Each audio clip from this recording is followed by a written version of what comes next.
जय श्रीमन नारायण। हर हर महादेव। नमश्चंडिकायै। वर्तमान चलचित्र में आप एक महत्वपूर्ण विषय पर हमारे विचारों से अवगत होंगे।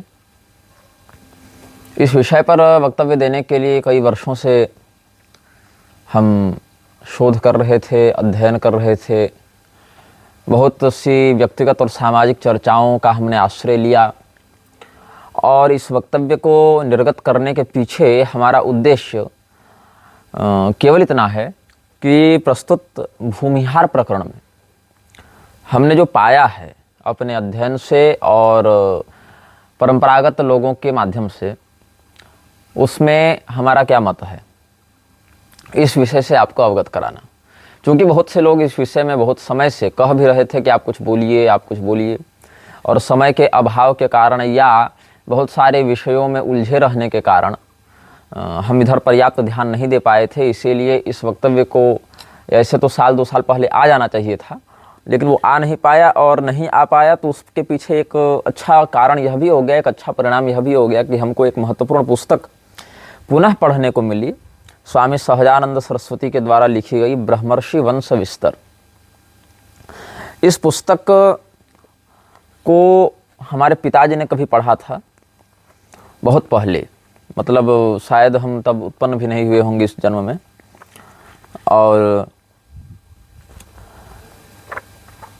मेरे पिताजी ने इस पुस्तक के बारे में हमको तब बताया था जब हमारी अवस्था लगभग 6-7 वर्ष की थी। मतलब मुझे नहीं बताया था, किसी स्थान पर पिताजी और कुछ और लोगों की चर्चा चल रही थी, तो हम वहीं बैठे हुए थे। तो उस समय हमने इस पुस्तक का नाम सुना, तो पिताजी से मैंने पूछा कि ये कहाँ पढ़ने को मिलेगी पुस्तक। तो पिताजी ने कहा कि देखो मेरे पास तो नहीं है और खोजना पड़ेगा, पहले वो भी कहीं अन्यत्र किसी और व्यक्ति के पास थी तो पढ़े थे। तो फिर हम उस समय से लेके 1 महीने पहले तक इस पुस्तक की बड़ी प्रतीक्षा करते रहे, बहुत जगह खोजते रहे, बहुत से पुस्तकालयों में और बहुत से विद्वानों के निजी संग्रहों में भी हमने पूछा कि वाली पुस्तक मिलेगी क्या। तो लोगों ने कहा कि हमने सुना तो है उसके बारे में, लेकिन अभी मेरे पास वो नहीं है।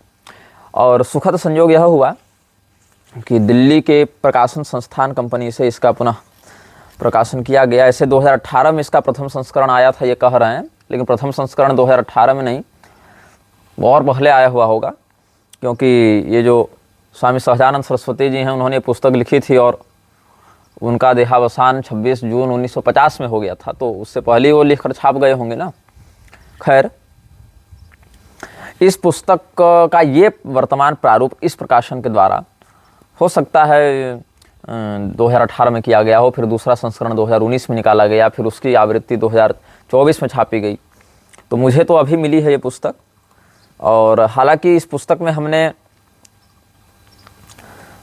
यह पाया है कि जो बातें शास्त्रीय हैं, जो बातें शास्त्र के द्वारा संदर्भित हैं, उनसे तो हमारा विरोध नहीं है, किंतु फिर भी 20% निष्कर्षों पर हमारा लेखक से मतभेद अवश्य है, और उसके पीछे क्या कारण है और क्या ठोस बातें हैं उस पर भी हम इस बिंदु पर चर्चा करेंगे। खैर, तो इंडिया स्पीक्स डेली वाले जो संदीप देव हैं वो इस पुस्तक को प्रचारित कर रहे थे, तो उसी क्रम में ज्ञात हुआ कि ये पुस्तक पुनः प्रकाशित हुई है। तो फिर हमारे मीडिया प्रभारी को हमने कहा कि आप एक बार उनसे कहिए कि वो पुस्तक हमको भिजवाएं।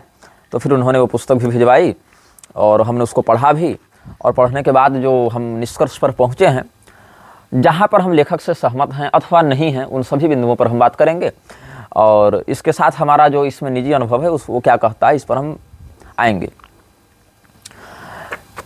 अच्छा, इसमें क्या है कि पुरी के शंकराचार्य जी ने भूमिहारों को ब्राह्मण में नहीं रखा है। कारण उसके पीछे कोई ठोस ऐतिहासिक या शास्त्रीय कारण तो उन्होंने नहीं दिया है, जहाँ तक मुझे जानकारी है। उन्होंने बस इतना कह दिया कि ये लोग वैश्य वर्ण में आएंगे, क्योंकि भूमि शब्द लगा हुआ है इनके नाम के आगे। तो भूमि से कृषि का संबंध है और कृषि से संबंध है वैश्य वर्ण का। कृषि गोरक्ष वाणिज्यम वैश्य कर्म स्वभावजम। तो कृषि, गोरक्षा, वाणिज्य, ये सब वैश्य वर्ण के आजीविका के नैसर्गिक कर्म हैं।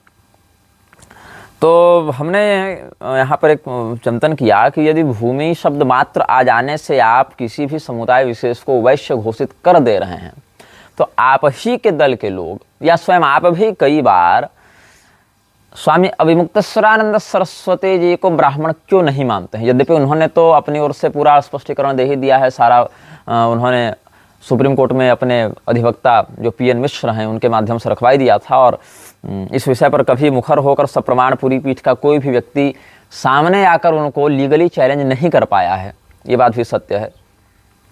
तो मेरा यहाँ पर वो विषय नहीं है। विषय ये है कि अगर भूमि शब्द आने मात्र से आप किसी समुदाय विशेष को सीधे सीधे वैश्य घोषित कर देते हैं, तो वहीं ब्रह्मभट्ट अगर आप मानते हैं, क्योंकि बहुत जगह वो विषय उठा था ना कि ये लोग जो मुक्तेश्वरानंद जी वाला प्रकरण है उसमें वो ब्राह्मण नहीं, वो ब्रह्मभट्ट हैं। तो ब्रह्मभट्ट ब्राह्मणों के अतिरिक्त कोई और समुदाय है।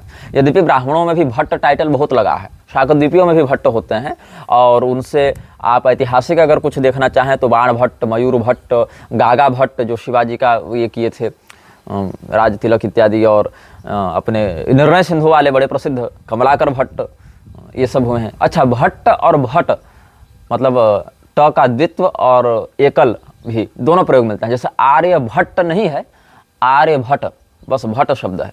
तो भट्ट या भट्ट दोनों ही प्राप्त होते हैं, और प्रौढ़, प्रवीण, निष्णात के अर्थ में इसका प्रयोग किया जाता है। तो ब्राह्मणों में भी भट्ट टाइटल तो है ही, प्राचीन काल से है। खैर वो मेरा विषय यहाँ अभी भी नहीं है, क्योंकि इस विषय में वो पहले ही कह चुके हैं, तो हम उनके न प्रतिनिधि हैं और न इस विषय में उनके पुरस्कार करता है। इसीलिए हम ये बस बात कहते हैं कि यदि आप किसी शब्द विशेष के कहीं पर आ जाने मात्र से किसी के समुदाय का परिलक्षण बिल्कुल यथार्थ रूप से करने का सामर्थ्य रखते हैं, तो ब्रह्मभट्ट शब्द में भी ब्रह्म शब्द को लगाकर आप ब्राह्मण क्यों नहीं मानते हैं?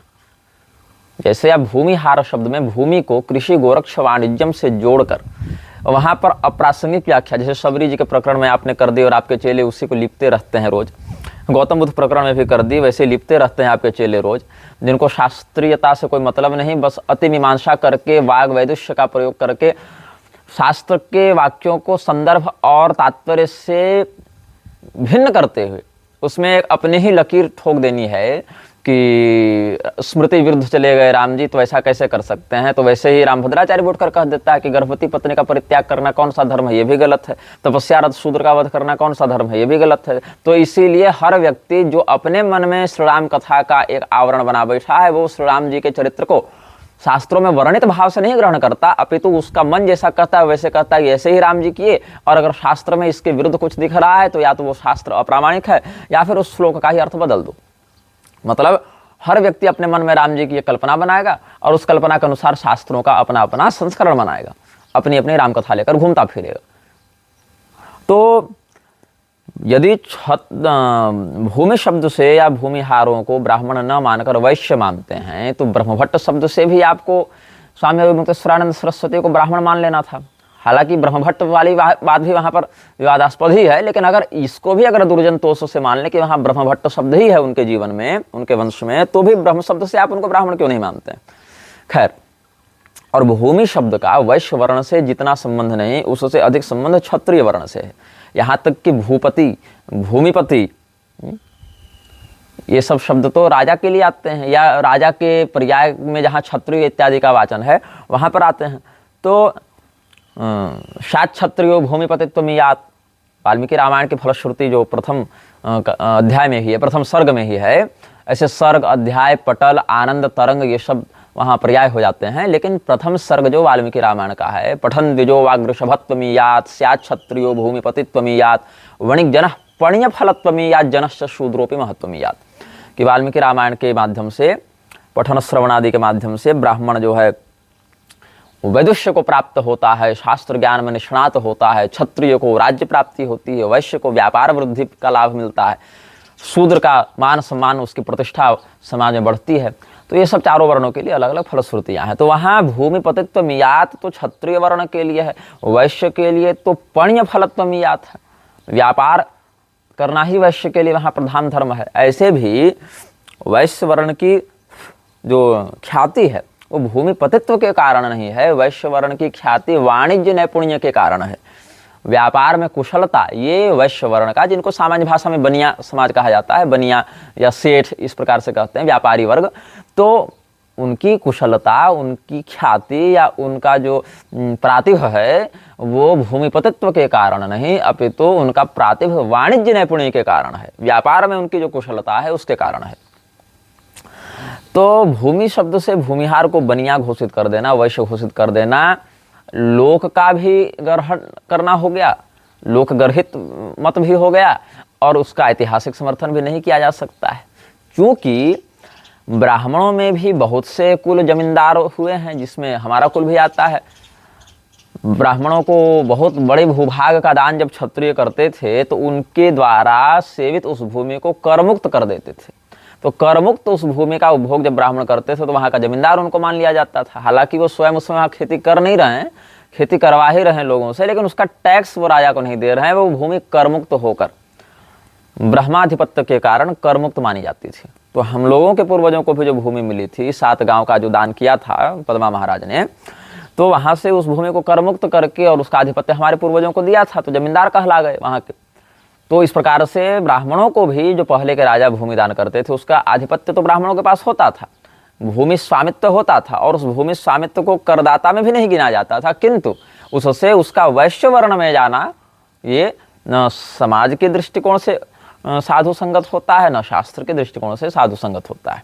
अस्तु, अब विषय को भटकाने के लिए बहुत सारे लोग बहुत कुछ बातें कहते रहते हैं। जैसे हिंदू राष्ट्र वाले विषय पर जब हमने कहा कि असफल हो रही है भविष्यवाणी, तो लिपापोती करने के लिए, क्रेडिट खाने के लिए लोग आ गए कि नहीं नहीं भविष्यवाणी तो सार्थक हो रही है। भाई कैसे सार्थक हो रही? तो देखो, खालिस्तान का हमने पंजाब में प्रभाव रोक दिया, जबकि अभी जो भाषण ये लोग दे रहे थे कि कैसे हिंदू राष्ट्र की भविष्यवाणी सार्थक हो रही है, इसके विषय में जो पूरी शंकराचार्य जी के ही मंच से बहुत कुछ बातें कही जा रही थी कि 3.5 साल में देखो खालिस्तान का प्रभाव पंजाब में रोक दिया गया। तो ये तो आप अपनी कल्पना में जीने के लिए स्वतंत्र हैं कि दुनिया में कहीं कुछ हो रहा है उसको आप ही गुरुजी करवा रहे हैं। कहने को तो ये लोग ये भी कह रहे थे कि वर्ल्ड बैंक को हमारे ही गुरुजी मार्गदर्शन देते हैं, नासा को हमारे गुरुजी ही मार्गदर्शन देते हैं, अलग अलग विश्वविद्यालयों को हमारे ही गुरुजी मार्गदर्शन देते हैं, हमारे ही गुरुजी ने वैदिक गणित बनाकर कंप्यूटर बनवा दिया, हमारे ही गुरुजी ने चंद्रयान बनवा दिया। यहाँ तक एक सुमंत भट्टाचार्य पत्रकार हुआ करते थे, अभी पता नहीं कहाँ हैं कैसे हैं, लेकिन पूरी के शंकराचार्य जी के शिविर में ही एक बार उनसे भेंट हुई थी और एक बार वाराणसी में हुई थी। तो उन्होंने तो आधिकारिक रूप से ये अपने सोशल मीडिया पर लिखा भी था कि प्रधानमंत्री मोदी ने प्रधानमंत्री की शपथ 2014 में लेने से पहले, मतलब जो राष्ट्रपति के द्वारा दिलाई जाती है शपथ, उससे पहले पूरी शंकराचार्य जी के प्रतिनिधि से शपथ ली थी और हिंदू राष्ट्र या सनातन धर्म के पक्ष में काम करने का ये लिया था, और इसको बहुत कम लोग जानते हैं, ये उन्होंने लिखा था। तो इस प्रकार की अतिशयोक्ति तो उनकी जीवनी में भी लिखी हुई है और उनके लोग ही प्रसारित करते ही रहते हैं। इसमें कोई बात ऐसी नहीं जो संदिग्ध हो या जो अप्रामाणिक हो या जो समीक्षा के विचार के अधीन हो। तो बात ऐसी है कि पिछले 3.5 साल में ही किसान आंदोलन की आड़ में पंजाब या उससे सटे हुए इलाकों में जो उपद्रव हुआ है, आप कैसे कह सकते हैं कि पंजाब में आपने खालिस्तान के प्रभाव को रोक दिया, जबकि खालिस्तान का जो सक्रिय कार्य है वो 3.5 साल पहले उतना नहीं दिख रहा था जितना अभी 3.5 साल में दिख रहा है। यहाँ तक कि अगर आप लोकतंत्र में भी निष्ठा रखते हैं तो भारत के लाल किले से तिरंगे को उखाड़ कर फेंक कर वहाँ खालिस्तान का झंडा फहरा दिया गया और एक व्यक्ति पर कोई ढंग की प्रशासनिक कार्रवाई नहीं हो पाई, कोई प्रभावी दमन नहीं किया गया ऐसे लोगों का शासन के द्वारा। तो इससे क्या सिद्ध होता है कि खालिस्तानियों का जो उत्पात है वो बढ़ रहा है उस क्षेत्र में, और आप लोगों को एक चाशनी चटाए जा रहे हैं कि नहीं नहीं खालिस्तान जो है वो तो हमारे कारण वहाँ दब गया। अरे भैया, जब आप पंजाब जाकर खालिस्तान को दबा पा रहे हैं तो बंगाल में क्यों नहीं दबा पा रहे हैं? बंगाल तो बल्कि आप ही का क्षेत्र पड़ता है, पंजाब आपके आमनाय में तो नहीं आता ना। पूर्वामनाय के अधिकार क्षेत्र में क्या पंजाब का क्षेत्र आता है? मेरी जानकारी में तो ऐसा नहीं है। तो जो आपके क्षेत्र में पहले वहाँ कर लीजिए ना शोधन, वहाँ कर लीजिए सुधार। यहाँ हाल ये है कि अधोक्षजानंद पूरा नॉर्थ ईस्ट में घूम रहा है। अधोक्षजानंद यहाँ पर असम में पूरा कब्जा किया हुआ है, पॉलिटिकल इंटरफेरेंस के माध्यम से स्वयं को पूरी पीठाधीश्वर बताता है। बंगाल में इतना कुछ हो रहा है, आप वहाँ कुछ नहीं कर पा रहे, जो कि आपके आमनाय का क्षेत्र है। आप पंजाब में जाकर कह रहे हैं कि हम खालिस्तान रुकवा दिए, और वो भी कैसा रुकवा दिए कि यही 3.5 साल में किसान आंदोलन के नाम पर तो सबसे अधिक बवाल इस दशक में खालिस्तान ने काटा है। तो लोगों को कैसी चाशनी चटाई जा रही है? एक बार कहते हैं 3.5 साल में हिंदू राष्ट्र बनेगा, वो नहीं बनेगा तो अपनी असफलता को स्वीकार नहीं करते। वहां कहते हैं नहीं बन रहा है, और यहाँ देखो ऐसे हो रहा है वैसे हो रहा है, नेपाल में स्वस्थ क्रांति हो रही। तो फिर इस हिसाब से तो जो मोदी का चेला है वो कहेगा कि 2014 में मोदी जी आए तो हिंदुओं में सांस्कृतिक जागरण ले आए। कोई योगी का समर्थक होगा आदित्यनाथ का, कहेगा कि हमारे योगी जी जो कर दिए वो हिंदुओं में जागृति ला दी, कौन ला देगा? कोई बागेश्वर का चेला होगा, वो उसका क्रेडिट बागेश्वर को दे देगा। हाँ, तो धीरेन्द्र शास्त्री ही हिंदुओं को जागृत कर रहे हैं। तो इस प्रकार से अलग अलग लोगों के अनुयायी अपने ही नेता या कथित गुरु को हिंदू जागरण का श्रेय देते फिर रहे हैं। और हिंदुओं के जागरण का तो ये हाल है कि वास्तविक धरातल पर कुछ जागृति हो ही नहीं रही। वास्तविक धरातल पर तो एक अद्भुत उन्माद और अद्भुत निराशा और प्रमाद का प्रभाव है। बताइए, एक ओर आप कहते हैं कि हम पंजाब के में खालिस्तान के प्रभाव को रुकवा दिए हैं, दूसरी ओर आप वही कहते हैं कि हमको 10 योग्य युवक नहीं मिल रहे हैं। कोई सामंजस्य है दोनों बातों में?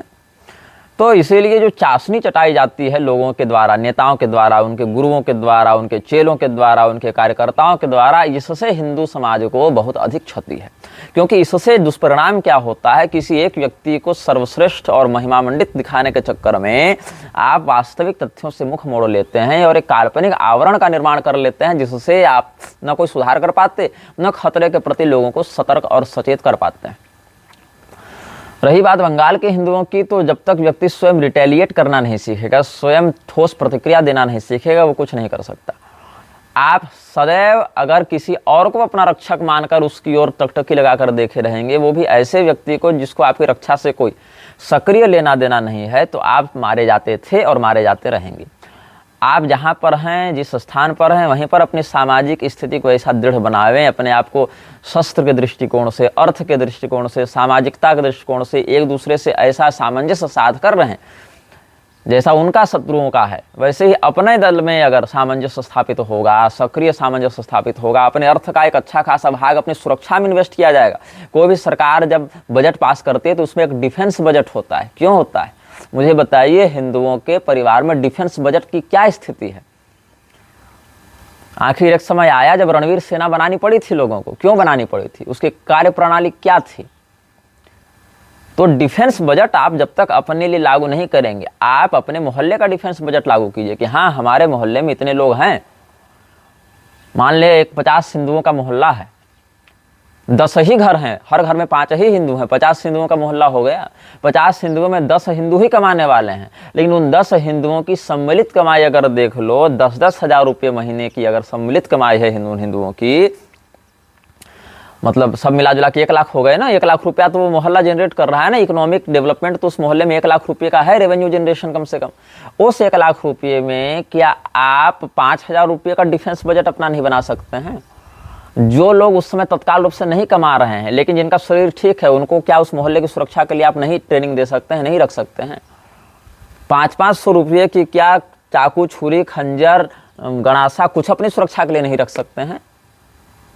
लेकिन हिंदू क्या चाहता है कि या तो डायरेक्ट कोई आकाश से एकदम वज्र लेकर उतर जावे, हाथी ऐरावत पर बैठकर इनको बचा ले, या तो फिर कोई नेता मंत्री एकदम वहां से ऐसा घुमाए कि सब पुलिस वाला आकर बचा ले। मतलब हमको बचाओ। हिंदू स्वयं को बचाना चाहता नहीं है, हिंदू आशा करता है कि हमको बचाओ। यही कारण है कि हिंदू न स्वयं की रक्षा कर पाता है, न किसी और की रक्षा कर पाता है। हिंदू जब ये सोचेगा कि ईश्वर ने हमें 2 हाथ दिए हैं ना, 2 आंख दिए हैं ना, 2 पैर दिए हैं ना, ऐसा तो नहीं कि शत्रु के पास 1000 हाथ है बाणासुर जैसा, या रावण के जैसे 10 मस्तक हैं, ऐसा तो नहीं। उसके शरीर में भी वही अंग हैं, उतने ही अंग हैं। तो जब ईश्वर ने पहले से इतना दिया हुआ है तो हम इसका तो पहले प्रयोग कर लें भाई। गोपाल पाठा जो थे वो क्या 50 हाथ लेकर पैदा हुए थे कि उनके 10 खोपड़ी थे? नहीं, उनके शरीर में भी उतने ही अंग थे। हाँ, ये जरूर है कि मेरे 2 हाथ में जितनी ताकत है आपकी ताकत उससे अधिक हो सकती है, कम हो सकती है, लेकिन भाई जितना पहले से प्राप्त है उसका प्रयोग भी नहीं करेगा हिंदू, तो उसकी रक्षा कैसे होगी? अब जैसे स्वामी अभिमुक्तेश्वरानंद सरस्वती की मैं बात करूं, ये जब गोरक्षा के लिए पदयात्रा करने निकले थे, तब हम कहाँ थे?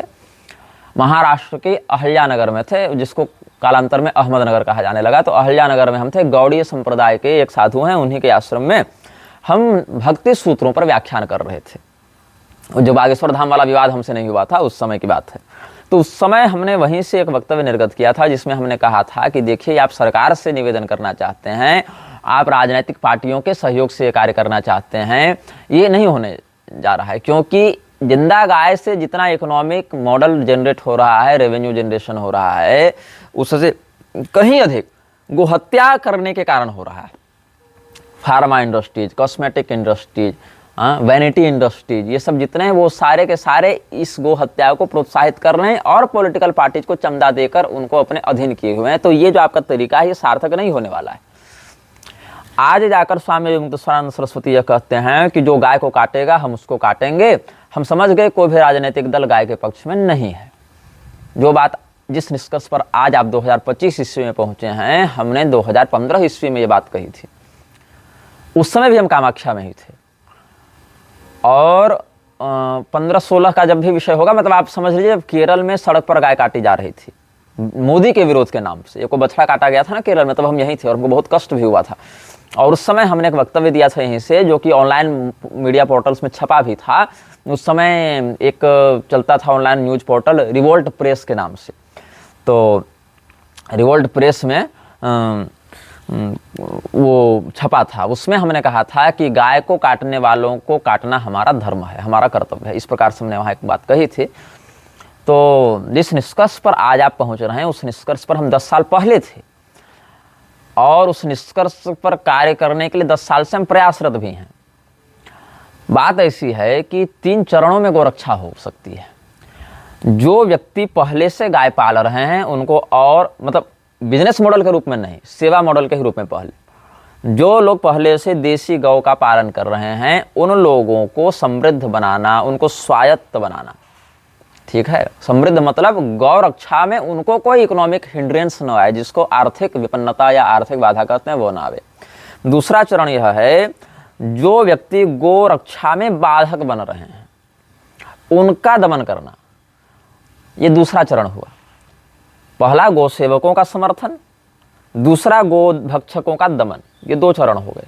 और तीसरे चरण में यह होगा कि गौ से संबंधित उत्पाद, गौ से संबंधित जो अब गाय है तो दूध देगी, उससे दही घी इत्यादि का निर्माण होगा, उसका व्यापक प्रायोगिक प्रचार, उसका व्यापक प्रायोगिक प्रचार। ये 3 स्तर। प्रचार बाद में होगा, पहले गाय रहेगी तभी तो दूध दही घी आएगा, दूध दही घी प्रोडक्शन होगा ही नहीं तो प्रचार आप कीजिएगा किसका।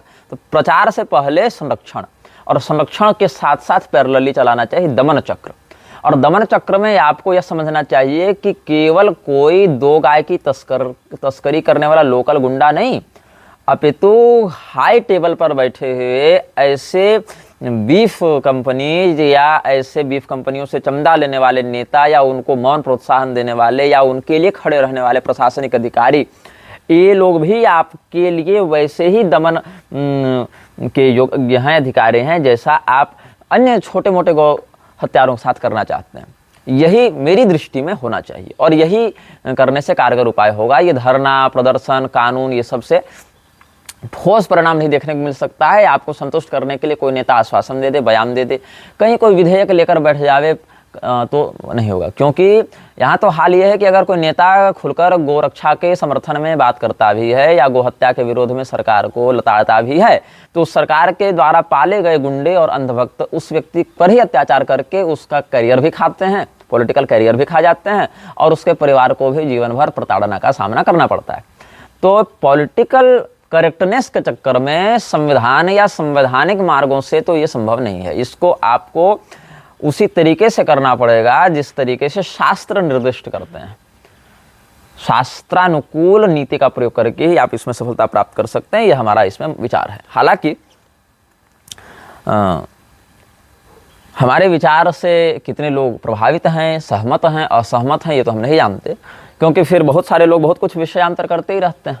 हमें बदनाम करने के लिए कितना कुछ प्रोजेक्टेड करके ये लोग स्क्रीनशॉट और स्क्रीन रिकॉर्डिंग और कहीं सुनी बातों को जोड़ तोड़ कर बदनाम करते ही रहते हैं। कुछ लोग नया मुद्दा उठाकर लाए थे कि तुम्हारा जो जगताद्वैत सिद्धांत है उसका प्रस्थानत्रयी भाष्य कहाँ है। इन लोगों को एक शब्द मिल गया, प्रस्थानत्रयी, और इन लोगों को लगता है कि प्रस्थानत्रयी पर जिसका भाष्य आ जावे वो व्यक्ति असली संप्रदाय वाला हो जाता है, और जिसका प्रस्थानत्रयी पर भाष्य न हो वो व्यक्ति नकली संप्रदाय वाला हो जाता है। यही उन मूर्खों को लगता है।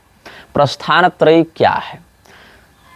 3 ऐसे महत्वपूर्ण ग्रंथ समूह जिनके ऊपर भाष्य लिखकर स्वसंप्रदाय के दार्शनिक पक्ष की पुष्टि की जाती है, उसको प्रस्थानत्रयी कहा जाता है। सर्वमान्य अवधारणा के अनुसार प्रस्थानत्रयी में श्रीमद् भगवद गीता, महर्षि वेदव्यास, भगवद गीता मतलब भगवान कृष्ण के द्वारा कही गई भगवद गीता, महर्षि बादरायण अथवा वेदव्यास, पाराशर वेदव्यास के द्वारा लिखी गई ब्रह्मसूत्र एवं उपनिषद, ये तीनों को प्रस्थानत्रयी की कोटि में रखा गया है। ऐसा नहीं है कि जिनका प्रस्थान त्रयी पर भाष्य होगा वही प्रामाणिक आचार्य या प्रामाणिक संप्रदाय वाले माने जाएंगे, अथवा ऐसा नहीं है कि जिनका प्रस्थान त्रयी पर भाष्य नहीं होगा वो अप्रामाणिक माने जाएंगे। ये दोनों बातें बिल्कुल अलग हैं। प्रस्थान त्रयी पर भाष्य होना और प्रामाणिक होना, ये दोनों एक दूसरे पर आश्रित नहीं है। कैसे? इसको छोटे से उदाहरण से मैं समझाता हूँ। प्रस्थान त्रयी पर स्वामी नारायण वालों के भद्रेश दास ने भाष्य लिखा है या लिखवाया है, इससे स्वामी नारायण वाले प्रामाणिक संप्रदाय नहीं हो जाते। ठीक है, यदि हो जाते हैं तो शिवांश को कहना चाहिए या ऐसे मूर्खों को कहना चाहिए कि इनका प्रस्थान त्रयी पर भाष्य उपलब्ध है इसलिए प्रामाणिक संप्रदाय है। अच्छा, जिनका प्रस्थान त्रयी पर भाष्य उपलब्ध नहीं है तो अनुपलब्धता की स्थिति में वो अप्रामाणिक नहीं हो जाते। जैसे कि रामानुज संप्रदाय का ही प्रस्थान त्रयी पर भाष्य नहीं है, तो इन लोगों को चाहिए, प्रस्थान त्रयी का जो भाष्य चिल्ला रहे हैं ना मेरे सामने, उन लोगों को चाहिए कि पहले तो जाकर रामानुज संप्रदाय से ही भिड़ लें, राघवाचार्य जी से बात कर लें, विद्या भास्कर जी से बात कर लें, और भी जो जो इन लोगों के परिचय में बड़े बड़े रामानुजी आचार्यगण होंगे उनसे बात कर लें। जो रामानुजाचार्य जी हुए उन्होंने ब्रह्मसूत्र पर भाष्य किया है, श्रीमद् भगवद गीता पर भाष्य किया है, 2 प्रस्थान हो गए। उपनिषद पर उनका कोई स्वतंत्र भाष्य प्राप्त नहीं होता है। उपनिषद के मर्म को, उपनिषद का जो तात्पर्य उनके संप्रदाय में मान्य है, उसको उन्होंने वेदार्थ संग्रह नामक ग्रंथ में लिखा है। तो जो उनको लिखना था उपनिषद भाष्य के लिए या उस रूप में, उस विषय को वो वेदार्थ संग्रह में व्यक्त कर चुके थे। अतएव उन्होंने उपनिषदों पर कोई स्वतंत्र भाष्य नहीं लिखा। तो प्रस्थान त्रयी पर भाष्य कैसे हो गया? नहीं हुआ ना। तो क्या इससे उनका संप्रदाय अप्रामाणिक माना जाएगा? नहीं माना जाएगा। अथवा आप देख लें वल्लभाचार्य जी के संप्रदाय की बात करें तो वहां पर शुद्धाद्वैत मत को जो लेकर चलते हैं, वहां पर भी उपनिषदों पर उनका कोई स्वतंत्र भाष्य प्राप्त नहीं होता है। यद्यपि उनके यहाँ तो प्रस्थान त्रयी ही नहीं, प्रस्थान चतुष्टयी की बात करते हैं। तो अगर कोई वल्लभ मत का अनुयायी आ जावे और कहे कि आदि शंकराचार्य जी के यहाँ तो प्रस्थान चतुष्टयी पर भाष्य है नहीं इसलिए हम उनको नहीं मानेंगे, तो ये उसका निजी पक्ष हो सकता है, लेकिन इसकी कोई शास्त्रीयता तो है नहीं। क्योंकि वल्लभाचार्य जी के यहाँ श्रीमद् भागवत महापुराण को जोड़कर प्रस्थान चतुष्टयी की बात की जाती है। अब इसमें मजे की बात क्या है कि प्रस्थान चतुष्टयी की बात करने वाले वल्लभाचार्य जी ने भी भाष्य 3 पर ही लिखा, गीता, ब्रह्मसूत्र और भागवत महापुराण, सुबोधिनी टीका उस पर लिखी। उन्होंने उपनिषद पर नहीं लिखा, जबकि बात तो प्रस्थान चतुष्टयी की कहते हैं, लेकिन लिखे 3 पर ही। और आदि शंकराचार्य जी की बात रही तो अभी तक तो उनके ग्रंथों में, उनके साहित्य में, उनके भाष्यों में यही खोजा जा रहा है कि श्रीमद् भागवत महापुराण का संदर्भ उन्होंने कहाँ दिया। भाष्य की तो बात दूर है। तो यहाँ तो तुम प्रस्थान त्रयी की बात करते हो, संप्रदायों में तो प्रस्थान चतुष्टयी की बात भी होती है। तो ये नहीं है कि केवल कोई व्यक्ति प्रस्थान त्रयी पर भाष्य लिख दे तो प्रामाणिक हो जावे, या उसका प्रस्थान त्रयी पर भाष्य उपलब्ध न हो तो अप्रामाणिक हो जावे। जैसे आदि शंकराचार्य जी ने जब प्रस्थान त्रयी पर भाष्य नहीं लिखा था तब भी उनका संप्रदाय सांप्रदायिक ही माना जाएगा। वल्लभाचार्य जी ने, रामानुजाचार्य जी ने जब प्रस्थान त्रयी छोड़ो, उन्होंने केवल 2 प्रस्थान पर ही भाष्य लिखा, तो भाष्य लिखने से पहले भी उनका संप्रदाय अप्रामाणिक हो गया। ऐसी बात हम नहीं समझते। और अगर तुम ऐसा समझते तो जाकर उनको भी कह दो कि तुम भी नकली हो। अथवा आप 2 प्रस्थानों पर ही लिखने पर भी उनका संप्रदाय अप्रामाणिक हो गया, ऐसी बात भी नहीं है। अथवा गोरक्षनाथ जी का संप्रदाय, जहां पर तो कोई प्रस्थान पर भाष्य ही नहीं है, वहां तो एक भी भाष्य नहीं, तो वो अप्रामाणिक हो जाएगा, ऐसी बात भी नहीं है। अथवा यदि कहते हो कि प्रस्थान त्रयी पर भाष्य होना ही संप्रदाय के प्रामाणिकता का द्योतक है, तो सबसे ज्यादा भाष्य तो ये रामानंद संप्रदाय वाले छाप कर घूम रहे हैं। उसमें कुछ रामानंदाचार्य जी के नाम पर छाप दिया और कुछ अपने नाम से छाप दिया। वहां तो 4-4 भाष्य आपको छपे हुए मिल जाएंगे। जानकी भाष्य मिल जाएगा, जानकी कृपा भाष्य कहते हैं भी हैं उसको, जानकी भाष्य मिल जाएगा, रामानंद भाष्य मिल जाएगा, जो कि रामानंदाचार्य जी ने नहीं लिखा है, उस पर हम श्रीनिवास विलासिनी पुस्तक में लिखेंगे। एक आनंद भाष्य अलग मिल जाएगा, एक अभी रामभद्राचार्य का राघव कृपा भाष्य मिल जाएगा। तब तो उनका संप्रदाय आपकी अपेक्षा 4 गुना ज्यादा प्रामाणिक हो गया ना। अगर भाष्य की संख्या देखें तो आपके यहाँ तो केवल 3 भाष्य हुए ना, गीता का 1 भाष्य, ब्रह्मसूत्र का और उपनिषदों का 1 भाष्य हो गया। अच्छा, उपनिषदों में भी कितने उपनिषदों पर भाष्य होना चाहिए इसकी भी कोई निश्चित संख्या नहीं है। आदि शंकराचार्य जी ने नृसिंह तापनीय उपनिषद इत्यादि पर भी लिखा है भाष्य, लेकिन रामानुजाचार्य जी ने तो 1 पर भी नहीं लिखा। उनके बाद वेदांत देशिक जी ने 1 पर लिखा ईशावास्य उपनिषद पर। फिर आए रंग रामानुजाचार्य जी, वो दूसरे हैं, उन्होंने 7 पर लिखा। उसके बाद वे सुखसेनाचार्य त्रिदंडी स्वामी जी आए, उन्होंने 10 पर लिखा। तो इसकी कोई निश्चित संख्या भी नहीं है कि एक उपनिषद पर लिखने वाला भाष्यकार माना जाएगा, कि 7 पर माना जाएगा, कि 10-11 पर माना जाएगा, कि 108 पर माना जाएगा। उसकी भी कोई निश्चित संख्या नहीं है कि बिना लिखे भी वो माना जाएगा, कि लिखने के बाद भी नहीं माना जाएगा। तो ऐसे फिर देखें तब तो रामानंद संप्रदाय वालों में तो 4-4 भाष्य ये लोग लेकर घूम रहे हैं। तो शंकराचार्य जी के मत की अपेक्षा तो इनका मत 4 गुना ज़्यादा प्रामाणिक माना जाना चाहिए ना। तो ये कोई कहे तो ये तो कोई ठोस बात भी नहीं, ये तो केवल उसका वाग प्रातिक दर्शन करवाने के लिए वो कह दे रहा है, अपना एक बकैती में लगा हुआ है अपनी।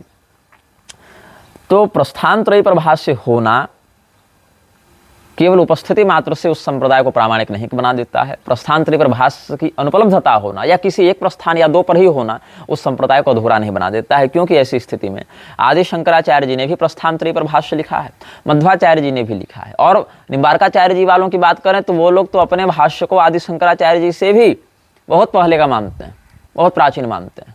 और यह कह देंगे कि भाई हम तो द्वैताद्वैत वाले हैं, तो तुम्हारे शंकराचार्य जी और मध्वाचार्य जी ने जो अद्वैत और द्वैत का निरूपण किया वो तो सब हमसे ही निकले हैं, ऐसा वो उनका पक्षधर भी कोई कह सकता है। और हमारा भाष्य तुमसे ज़्यादा पुराना है, ऐसा वो भी कह सकते हैं। तो इसका न कोई समाधान है और न कोई अंत है। आप मध्वाचार्य जी के मत वालों के पास बैठे तो कहेंगे प्रस्थानत्रयी पर असली भाष्य हमारा है, और शंकराचार्य जी वाला प्रस्थानत्रयी भाष्य वेद के तात्पर्य का निरूपण नहीं करता है, वो अपसिद्धांत है। उधर वाले इनके बारे में कहेंगे कि तुम लोग तो द्वैतवादी हो, तुम लोग तो श्रुति के तात्पर्य कोई नहीं पहुंच पाए, अभी तक पकड़ पाए। तो ये तो ऐसा नहीं कि कोई लिख दे प्रस्थानत्रयी पर भाष्य तो तुम उसको प्रामाणिक मान ही लोगे।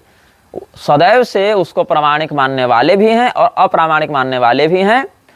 और यहाँ पर बात ये रही कि तुम्हारे ही दल के क्षितिज सोमानी जैसे लोग तो ये कहते हैं कि ब्रह्मसूत्र पर भाष्य लिखने का अधिकार केवल शंकराचार्य जी वालों को ही है। तो यदि कोई ऐसा व्यक्ति जो सीधे शंकराचार्य जी की परंपरा से प्रत्यक्षतः नहीं जुड़ा हुआ है, वो अगर प्रस्थानत्रयी पर भाष्य लिखता है तो क्षितिज सोमानी वाला तुम्हारा ही दल का उपभाग कहेगा कि तुम तो भाष्य लिखने के अधिकारी ही नहीं हो, इसीलिए तुम गलत लिखे हो।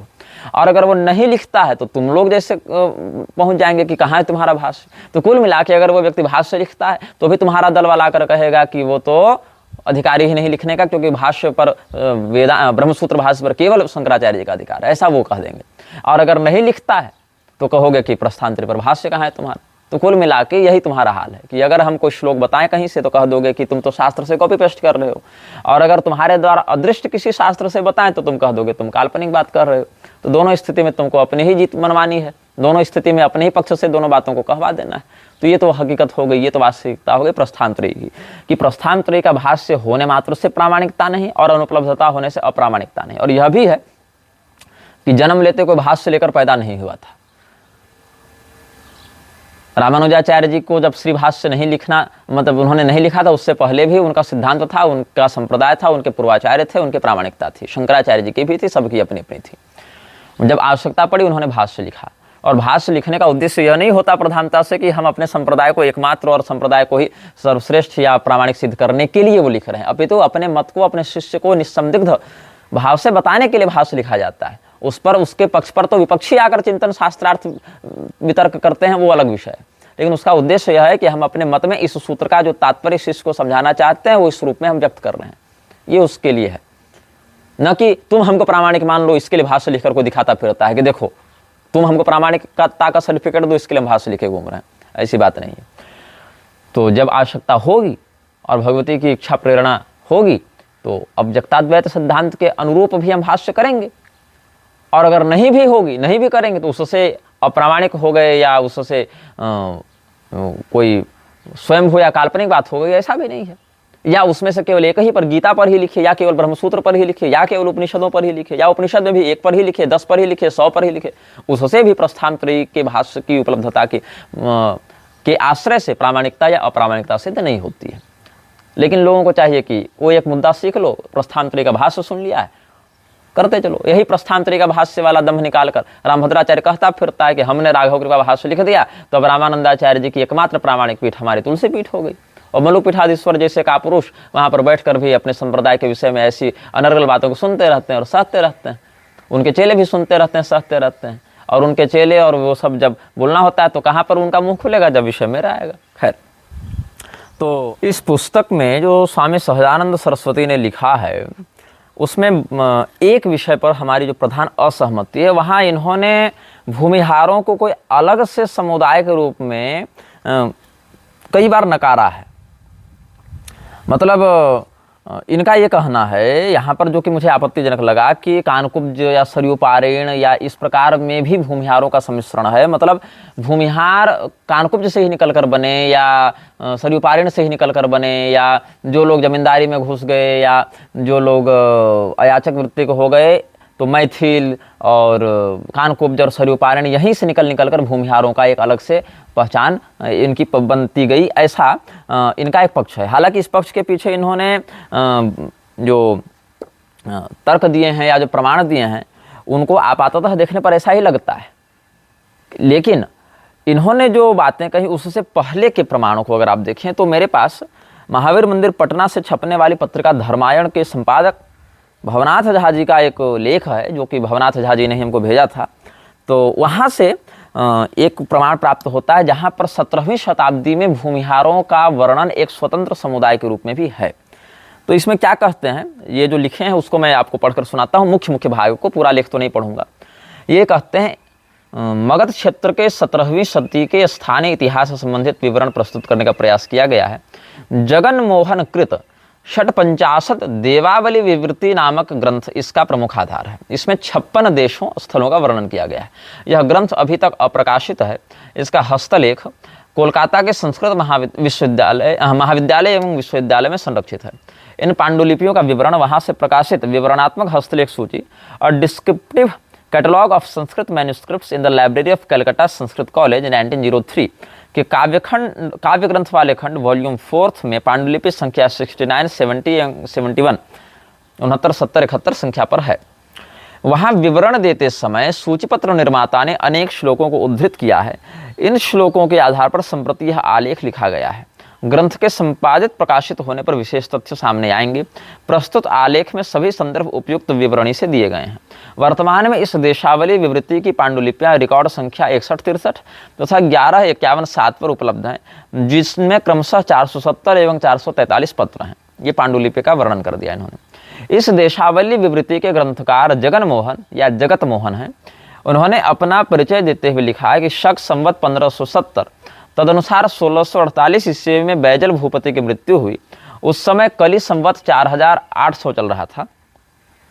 कली संवत से याद आया कि कुछ धूर्त लोग जो पृथ्वी को चपटी मानते हैं, वो लोग हमारा नाम घसीट कर वीडियो इत्यादि बना रहे हैं ताकि हम उनको अटेंशन दें। लेकिन अब हमारा दिन इतना भी बुरा नहीं आया कि अब फ्लैट अर्थर्स से हम भिड़ते हुए वीडियो बनाते फिर। खैर, तो उसी समय बैजल भूपति ने योग के द्वारा अपने प्राण त्याग दिए। तब उनके पुत्र जयजीत सिंह ने गंगा के तट पर उनका दाह संस्कार किया। इनकी मृत्यु होती ही देव, मुंगेर आदि स्थानों पर भूमिहार वंश के दुष्ट लोगों ने राजपूतों को सत्ता से हटाकर स्वयं राजा बन बैठे। अब दुष्ट, अच्छा, बुरा, ये दृष्टिकोण का अंतर होता है। इसमें हम कुछ नहीं कर सकते हैं, क्योंकि जब किसी एक सत्ता को हटाकर दूसरा व्यक्ति सत्ता पर आता है तो जिसकी सत्ता हट रही है वह व्यक्ति या उसका समर्थक उसको दुष्ट मानेगा, और जो इसका पक्षधर है उसको दिग्विजेता मानेगा, उसको कहेगा तो विजयी हुआ। तो इसीलिए जो जगन मोहन की शब्दावली उसके आधार पर हम बता रहे हैं। शाके सप्तति बाण चंद्र गणिते विक्रमस्य च जाह्नवी तटिनी तीरे मृतो बैजल भूपति चत्वारि जब्द सहस्राणि चाब्दा नष्ट शतानि च गतानि कलिकालस्य वत्सराणि नदी तटे तदा बैजल भूपश्च योगमार्गे ह्यसून जहौ हाहाकारो महानास जाह्नवी तटिनी तटे जयत जित सिंहो बैजलश्च चक्रुर्दाहम पितुर्वपुः स्वर्गम गते च बैजेले दुष्टा भूपति वृंदयः स्वं स्वं राज्यं च संप्रापुर भूमिहारक वंशजाः देवमुंगेरादिस्थानानि भूमिहारक जातिजाः निजायत्तं च संचक्रुर्दूरीकृत्य रजपुत्रकान्।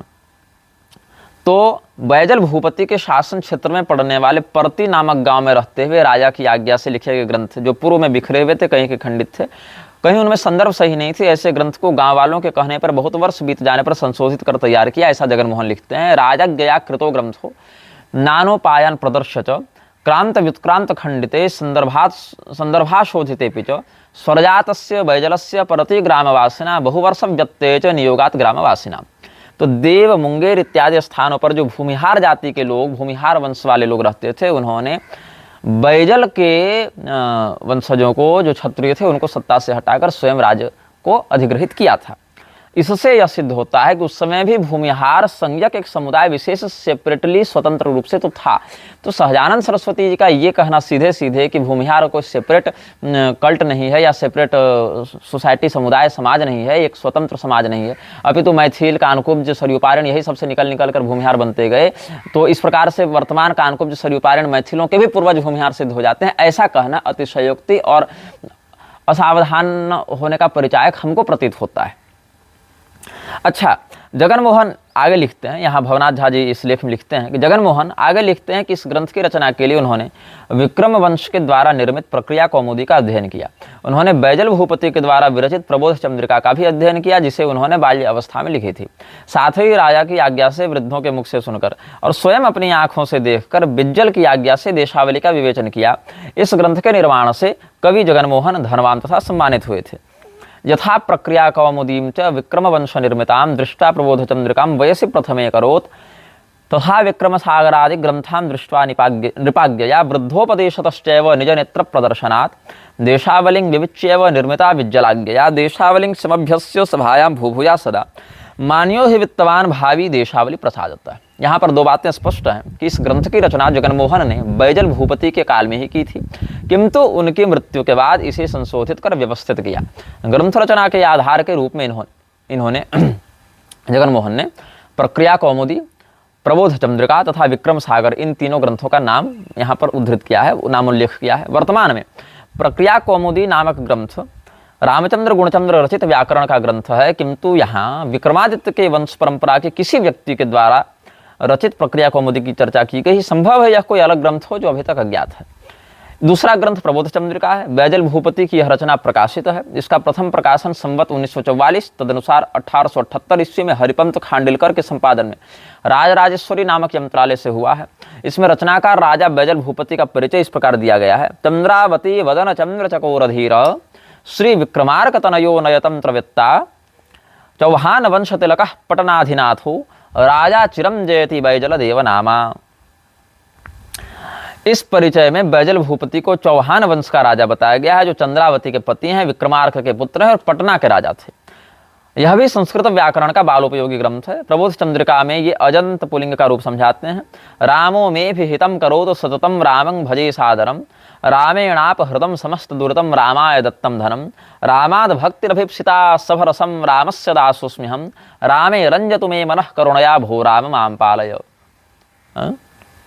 जो रामो राजमणि सदा विजयते रामं रमेशं भजे रामेणाभिहता निशाचर चमू रामाय तस्मै नमः रामान्नास्ति परायणं परतरं रामस्य दासोस्म्यहम रामे चित्तलयः सदा भवतु मे भो राम मामुद्धरो। इस प्रकार का जो प्राप्त होता है आर्ष श्लोक, उसी का अनुकरण करते, उसी का अनुकृति करते, उसी बात को अभिव्यक्त करने के लिए अपनी शब्दावली में राजा बैजल भूपति ने प्रबोध चंद्रिका में लिखा है। इसी प्रकार इस व्याकरण के ग्रंथ में जितने भी उद्धरण हैं सभी रामकथा से लिए गए हैं। जगन मोहन द्वारा उद्धृत तीसरा ग्रंथ है विक्रम सागर। उन्होंने अपने ग्रंथ देशावली विवृति को भी विक्रम सागर ग्रंथ के अंतर्गत ही माना है। पांडुलिपि संख्या 69 की पुस्तिका में इति विक्रम सागर धृत देशावली विवृतो सामान्यतो बंग देश विवरणम। अच्छा, विक्रम सागर भी अभी नहीं छपा है, किंतु इसके संबंध में महामहोपाध्याय हरप्रसाद शास्त्री का कथन है। कहाँ कथन है? तो Magadhan literature being a course of 6 lectures delivered eight Patna university in December 1920 and April 1921। उस पुस्तक के पृष्ठ 132 में लिखते हैं, जो इन्होंने फुटनोट पर संदर्भ दिया है भवनाथ जी ने, उसके अनुसार बता रहा हूँ।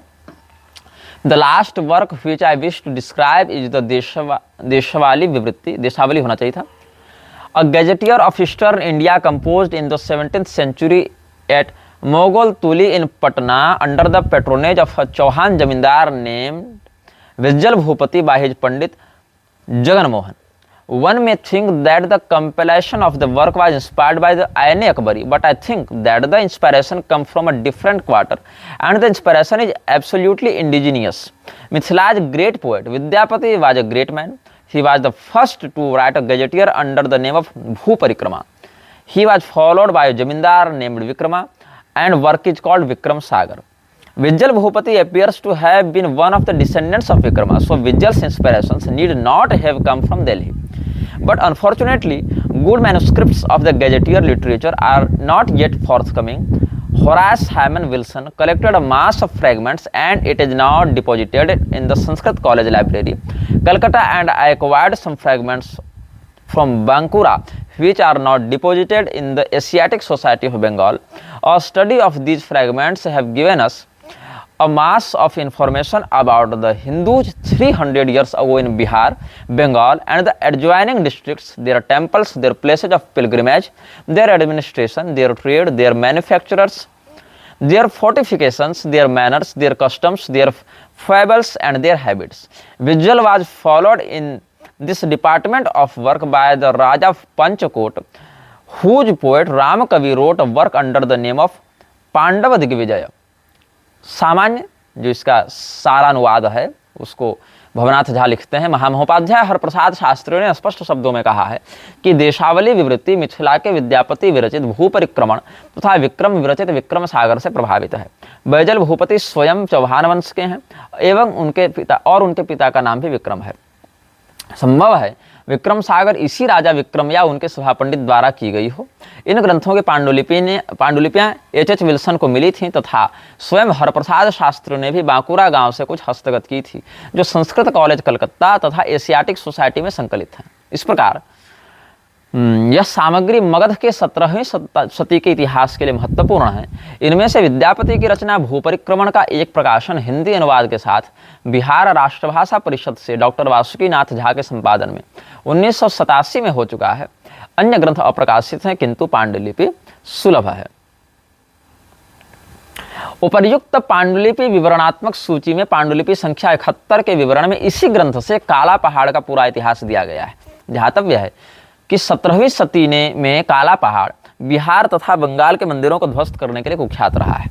इसका विवरण बहुत रोचक है. इस देशावली विवृत्ति के अनुसार कली संवत 4600 में, मतलब 4600 वर्ष कलियुग के बीतने पर गुजरात के नीलकंठ नामक ब्राह्मण जौनपुर आए. वे दिखने में बहुत सुंदर थे तथा उनकी उम्र 16 वर्ष की थी. वे जौनपुर में यमुना के एक घाट पर पूजा करते हुए सस्वर पाठ कर रहे थे. वहाँ के मुस्लिम राजा की बेटी उनके रूप और स्वर पर मोहित हो गई. उसने अपनी माँ से मन की बात कही और इस ब्राह्मण से विवाह करने की इच्छा प्रकट की. नीलकंठ इसके लिए तैयार नहीं थे, लेकिन शाह की आज्ञा से उन्हें जबरदस्ती विवाह करा दिया गया. विवाह के बाद भी पत्नी से परहेज करते रहे. फिर इन्हें जबरदस्ती गोमांस खिलाया गया. इससे खिन्न होकर इनका शरीर काला पड़ गया था और इनके मन में देवताओं के प्रति एक आक्रोश का भाव उमड़ा कि ये देवता मेरे रक्षक नहीं रहे. अब वे काल यवन के रूप में शाह की सेना लेकर अगहन महीने में मंदिरों को ध्वस्त करने के लिए जौनपुर से निकल पड़े. इस देशावली विवृत्ति से हमें यह भी पता चलता है कि चौहान वंश के शासन के बाद मगध के बहुत सारे क्षेत्रों पर भूमिहार वंश के राजा बन गए. इस क्षेत्र का धार्मिक और सामाजिक इतिहास के लिए ये सूचनाएं महत्वपूर्ण हैं. इस ग्रंथ के संपादन प्रकाशन के बाद हमें विशिष्ट सूचनाएं मिल सकती हैं जिनसे स्थानीय इतिहास पर प्रकाश पड़ेगा, ऐसा निबंधकार का मत है. लेकिन कुछ भी हो, भूमिहारों का यद्यपि इससे ब्राह्मण होना सिद्ध नहीं होता है या क्षत्रिय या वैश्य या शूद्र होना भी सिद्ध नहीं होता है, किंतु इसको हमने उद्धृत इसीलिए किया इस लेखांश को ताकि स्वामी सहजानंद सरस्वती ने जो ये दावा किया है कि मैथिल भूमिहार, मैथिल कानकुब्ज सरयुपारेण यही सब कालांतर में भूमिहारों के रूप में परिवर्तित होते गए जमींदारी प्रथा के कारण किसानी प्रवृत्ति में घुसते हुए, तो इस बात से हम असहमति व्यक्त करना चाहते हैं. तो हमने कहा कि स्वम राज्यम च संप्राप्र भूमिहारक वंशजाः देव मुंगेर आदि स्थानानि भूमिहारक जातिजाः कि देव मुंगेर इत्यादि स्थानों पर भूमिहार जाति के लोग हैं और भूमिहार वंश के लोगों ने अपने अपने स्थानों पर इस प्रकार से बैजल के वंशजों को निकाल कर वहाँ से क्षत्रियों के हाथ से शासन को अधिग्रहित करके वहाँ पर अपने आप को राजा घोषित कर दिया था. तो इस बात को हमने उद्धृत किया ये दिखाने के लिए कि भूमिहार नामक एक अलग से समुदाय विशेष भी है जो मैथिलों से पृथक है, जो शाकत द्वीपियों से पृथक है, जो कानकुब्जों से या सरयुपारिणों से पृथक है. उनकी एक अलग सत्ता है, उनका एक अलग अस्तित्व है. तो यद्यपि ये जो मैं वक्तव्य दे रहा हूँ ये किसी भूमिहार के कहने पर मैं दे रहा हूँ ऐसा भी नहीं है, अपितु एक शाकत द्वीपीय के ही कहने पर मैं ऐसा वक्तव्य दे रहा हूँ. मैं भी स्वयं भूमिहार नहीं हूँ, मैं तो शाकत द्वीपीय हूँ. ये जो लेख मैंने अभी पढ़ के सुना ये भी मैथिल ब्राह्मण का लिखा है, वो भी भूमिहार नहीं है.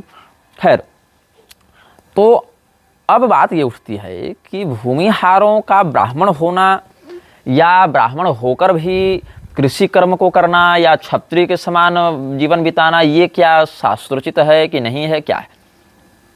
बात ऐसी है कि क्षितिपावन ब्राह्मणों को भी कालांतर में चितपावन कहा गया और चितपावन को अब लोग कुछ ज़्यादा ही कॉन्स्पिरेसी थ्योरी के चक्कर में यहूदी घोषित करते फिर रहे हैं, जबकि चितपावन ब्राह्मण है तो ब्राह्मण ही। क्षितिपावन शब्द ही चितपावन और चितपावन से चितपावन बन गया, ऐसा भी शोधकर्ताओं का कहना है। अच्छा,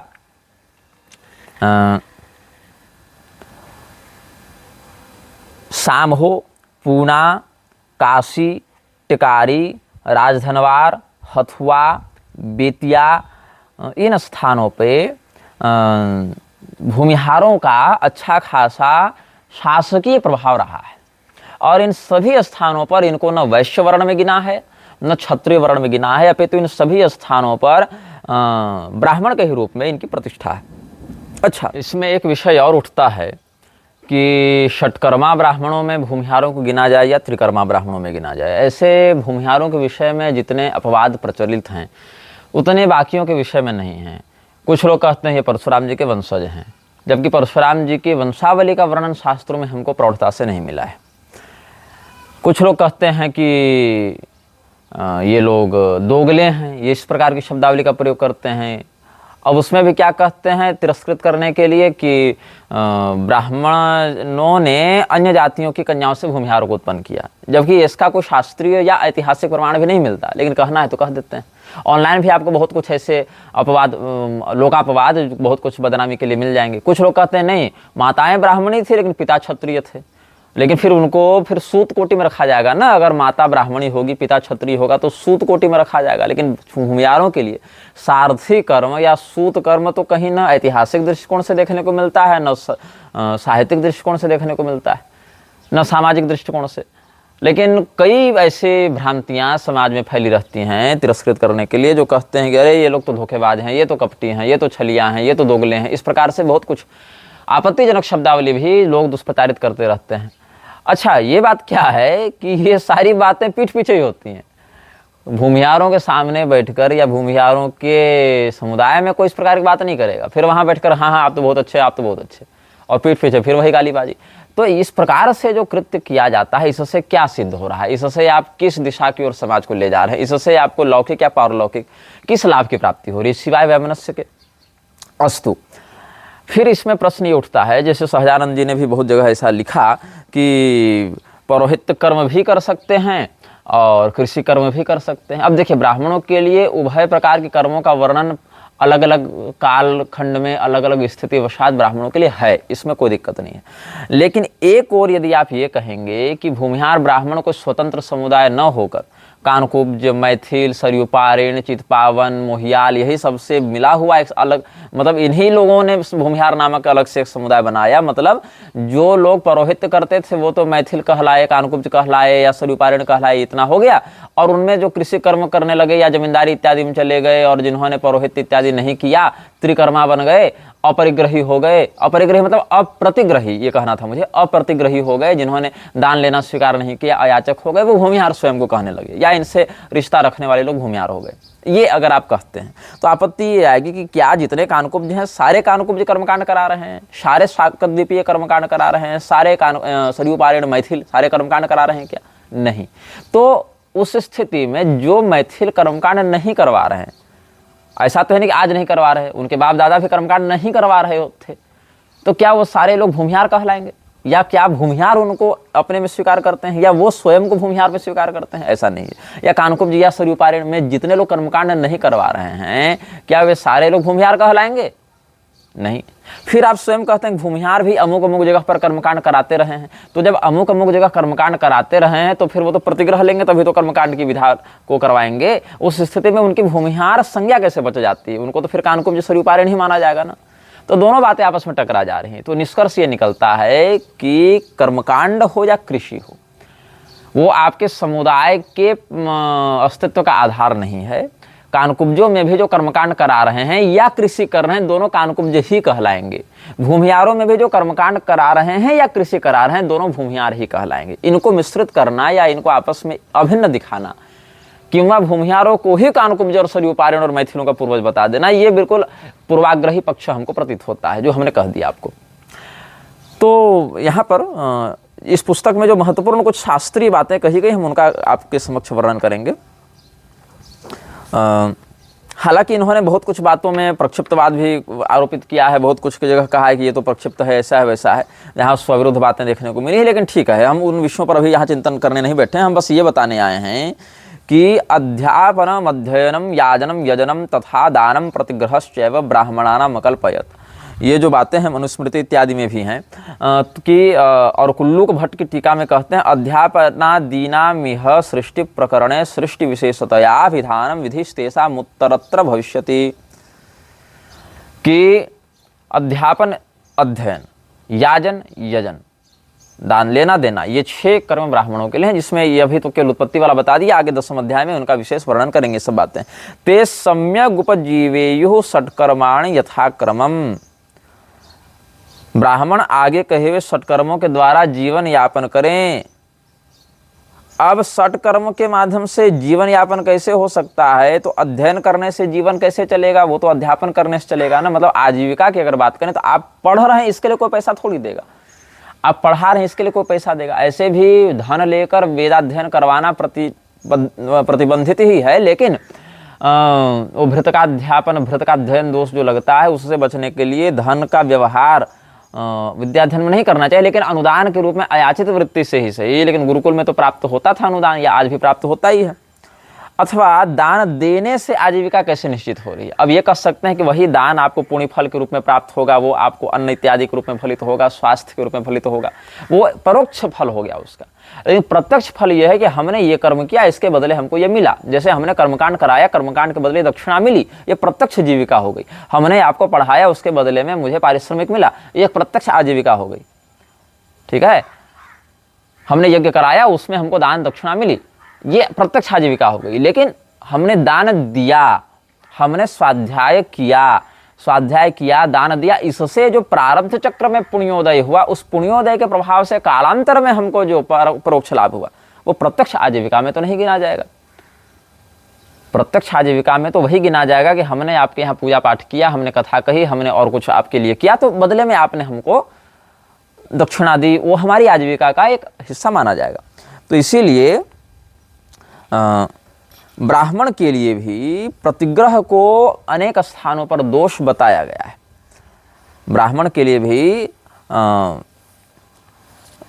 जो दान लेना है, कर्मकांड करवाना है, इसको उतना प्रशस्त नहीं माना गया है जितना अपरिग्रह को माना गया है, जितना अयाचित वृत्ति को माना गया है। तो इसीलिए जो प्रायश्चित्ताध्याय है याज्ञवल्क्य जी वाले में, वहाँ कहते हैं छात्रेण कर्मणा जीवेद विषाम वाप्यापदित द्विजः आपदि द्विजः छात्रेण कर्मणा जीवेद वा अपि विषाम कर्मणा जीवेद। मतलब वैश्य के कर्म को या क्षत्रिय के कर्म को अपनाकर आपत्ति काल में करे ब्राह्मण व्यवहार, तो वहाँ पर ब्राह्मण त्रिकर्मा हो जाएगा। मतलब वहाँ यज्ञ करा नहीं सकता, दान ले नहीं सकता, शास्त्र पढ़ा नहीं सकता, केवल पढ़ेगा, यज्ञ करेगा, दान देगा। ये 3 कर्म तो क्षत्रिय और वैश्य के लिए भी तद्वत विहित हैं। लेकिन फिर जब वह कर रहा है तो इसका अर्थ क्या हुआ कि वह धनाढ्य है, तभी यज्ञ कर रहा है, दान दे रहा है। फिर आपत्ति काल की बात कैसे आ गई, तो यहाँ पर है कि अन्य जो कर्म हैं वैश्यों के, उनका अधिग्रहण करना आपत्ति कर्म में आ जाएगा। जैसे कि कृषि, जैसे कि गो रक्षा से मतलब है कि व्यावसायिक उद्देश्य से, जैसे कि क्षत्रियों के अनुसार युद्ध इत्यादि में प्रवृत्त होना, सैन्य सेवा देना, ये सब वहां पर आ जाएगा, जो क्षत्रियों के लिए विशिष्ट है किंतु ब्राह्मणों के लिए आपद धर्म है। तो मनु जी जो हैं क्या कहते हैं, प्रतिग्रह समर्थोपे नादत्त यह प्रतिग्रहम ये लोकादानशीलानाम सतानाप्नोति पुष्कलान। जो विद्या और तपस्या से रहित है, विद्या तपोभ्याम हीनेन न तु ग्राह्य प्रतिग्रह गृहणन प्रदातार मधो नयत्यात्मानमेव च, ये सब जो बातें हैं, जो विद्या और तपस्या से रहित है वो दान न ले, क्योंकि ऐसा करने से वह उसको पचा नहीं पाएगा, देने वाला भी नरक जाएगा, लेने वाला भी नरक जाएगा। और जो प्रतिग्रह करने में सामर्थ्यवान होकर भी, दान देने में सामर्थ्यवान होकर भी जो उसको प्रतिग्रह मतलब लेने में जो सामर्थ्यवान है फिर भी जो दान नहीं लेता है, मतलब विद्या तपस्या से युक्त होकर भी दान नहीं लेता है, प्रतिग्रह दोष से बचने के लिए वो उन्हीं लोगों में जाता है, बड़े बड़े लोगों में, जहाँ दानशील लोग जाते हैं। इसलिए प्रतिग्रहम न गृहणीयाद परेशान किंचिदात्मवान दाता चैव भवे नित्यम श्रद्धानः प्रियम वदः, इस प्रकार से विष्णु स्मृति में भी बात आती है। इसीलिए भागवत महापुराण के 11वें स्कंध का यहाँ उद्धरण दिया है लेखक ने। प्रतिग्रहम मन्यमानस तपस्तेजो यशोनुदम अन्याभ्यामेव जीवेत शिलैर्वादोष दृक्तयो सीदन विप्रो वणिक वृत्त्या पणियैरेवा पदम तरेत खड़गे नवापदा मंतो न स्ववृत्त्या कदाचन। आपत्ति काल में भी प्रतिग्रह को तप, तेज और यश का नाशक समझकर ब्राह्मण याजन अध्यापन से जीविका चलावे या उनको भी दुष्ट समझकर शिलोंश वृत्ति इत्यादि से शरीर यात्रा करे या व्यापार इत्यादि से पदार्थों को बेचे या क्षत्रिय धर्म से शस्त्र इत्यादि का प्रयोग करके युद्ध करके जीविका करे, किंतु सेवा कर्म दास कर्म कभी न करे। अकिंचनानां हि धनम शिलोंशनम तेनेह निर्वर्तत साधु सत्क्रिया कथम विगर्ह्यं तु करोम्यधीश्वराः पौराध संभृश्यति येन दुर्मते। विश्वरूप प्रकरण आप देख लीजिए, यहाँ देवराज इंद्र के समक्ष उन्होंने पौरोहित्य के लिए मना किया। अब पौरोहित्य ब्राह्मण नहीं करेगा तो करेगा फिर कौन? ये भी है, याजन तो ब्राह्मण का विशिष्ट कर्म है, वहाँ पर तो सामान्य लक्षण दिखेगा नहीं, वो तो उसके लिए असाधारण धर्म है ब्राह्मण के लिए, वो तो ब्राह्मण पर ही याजनाधिकार लागू होता है। इस स्थिति में ब्राह्मण के लिए याजनाधिकार तो है, किंतु यदि ब्राह्मण याजनाधिकार का प्रयोग न करके अयाचित भाव से जीवन बिताना चाहे तो याजन की अपेक्षा अयाचित वृत्ति अधिक श्रेष्ठ है, ऐसा भी शास्त्रीय वचन प्राप्त होता है। प्रतिग्रहाद याजनादवा तथैवाध्यपनादपि प्रतिग्रह प्रत्यवरः प्रत्यविप्रस्य गर्हितः जप होमय रपय तेनो याजनाध्यापन कृतम प्रतिग्रह निमित्तम तो त्यागेन तपस्या च। ये सब मनु भगवान 10वां अध्याय में कई हैं कि प्रतिग्रह इत्यादि लेने के बाद भी व्यक्ति को निरंतर अग्निहोत्र आदि के द्वारा या गायत्री संध्या इत्यादि के द्वारा या विविध प्रकार के प्रतिदान इत्यादि के द्वारा अपने उस दोष का शमन करते रहना चाहिए। अब ब्राह्मणों के लिए जो अलग अलग कार्य हैं उनमें से कृषि भी एक कार्य के रूप में कैसे वर्णित है वो हम आपको बता रहे हैं।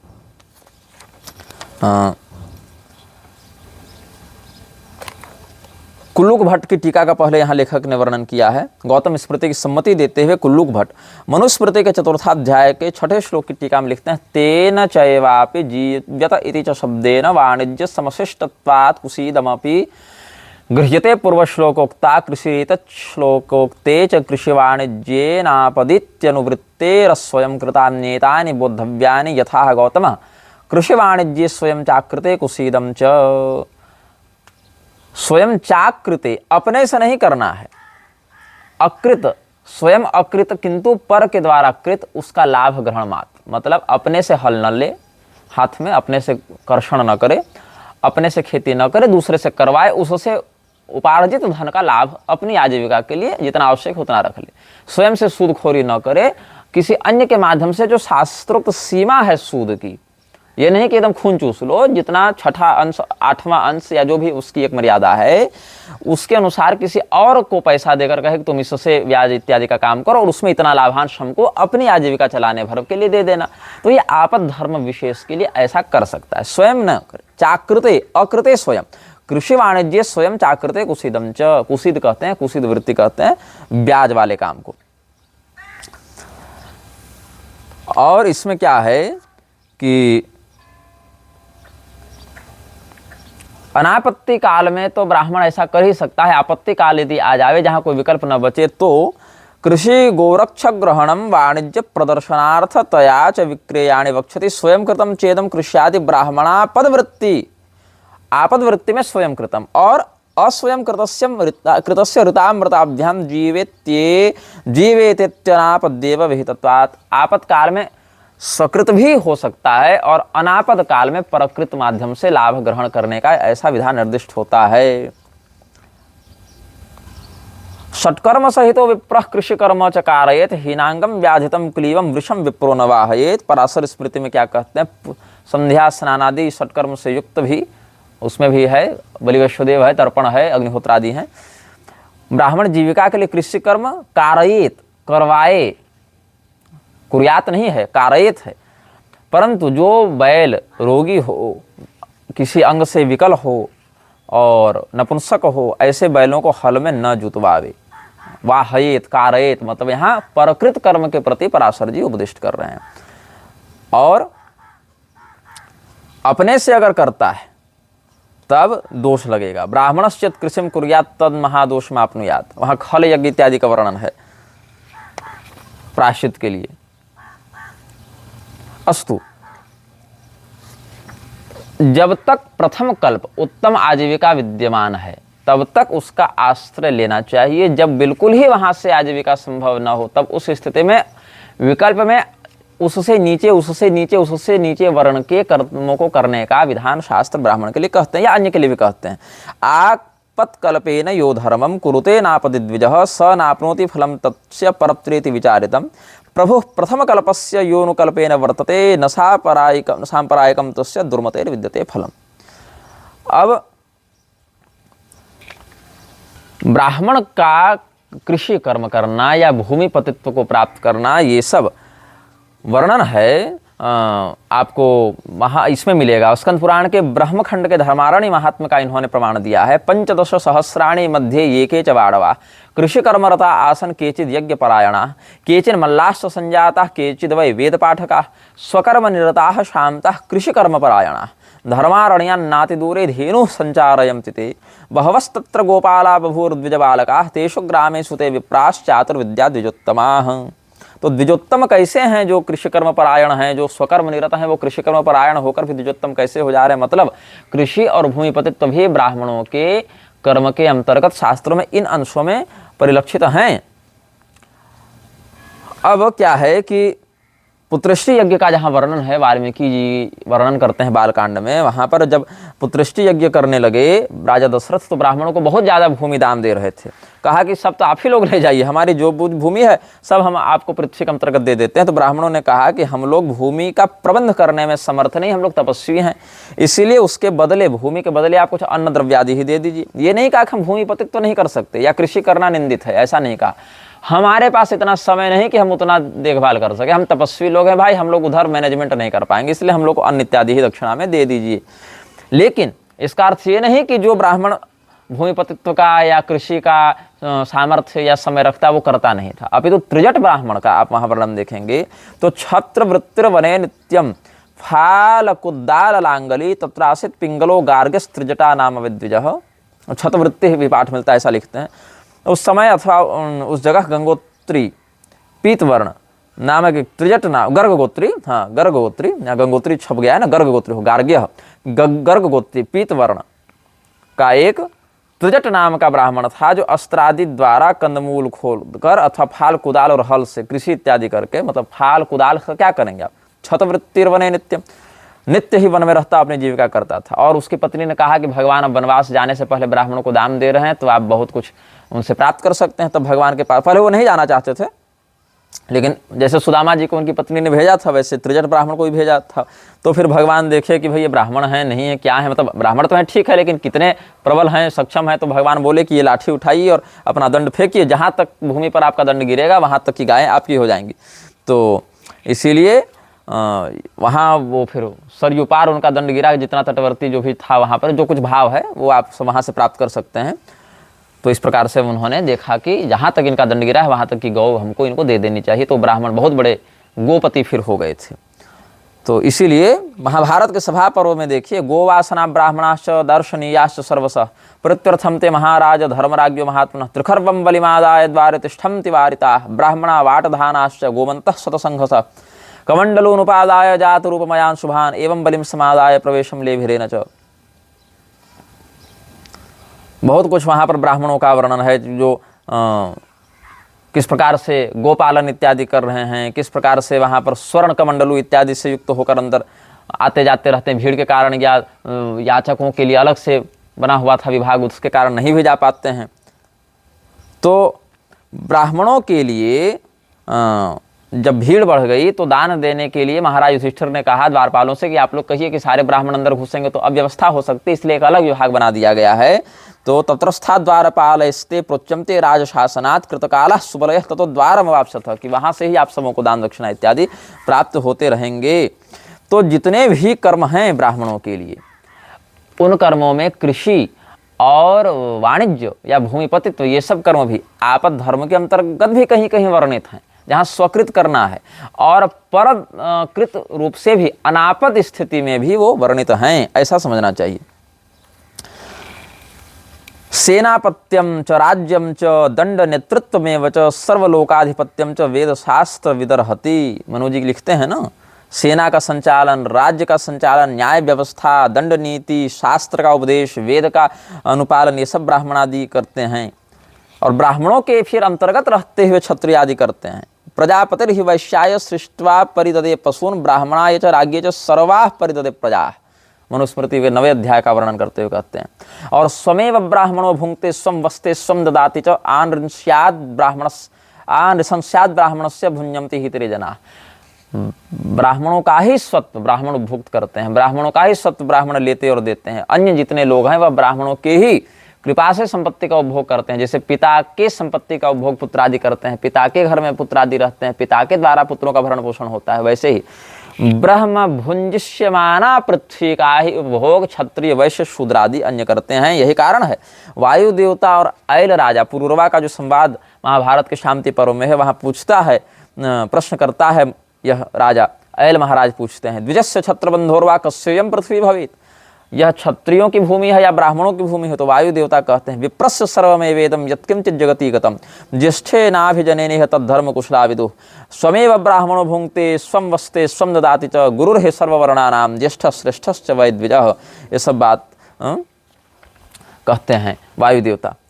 तो इसीलिए ऐसा नहीं समझना चाहिए कि कोई ब्राह्मण अगर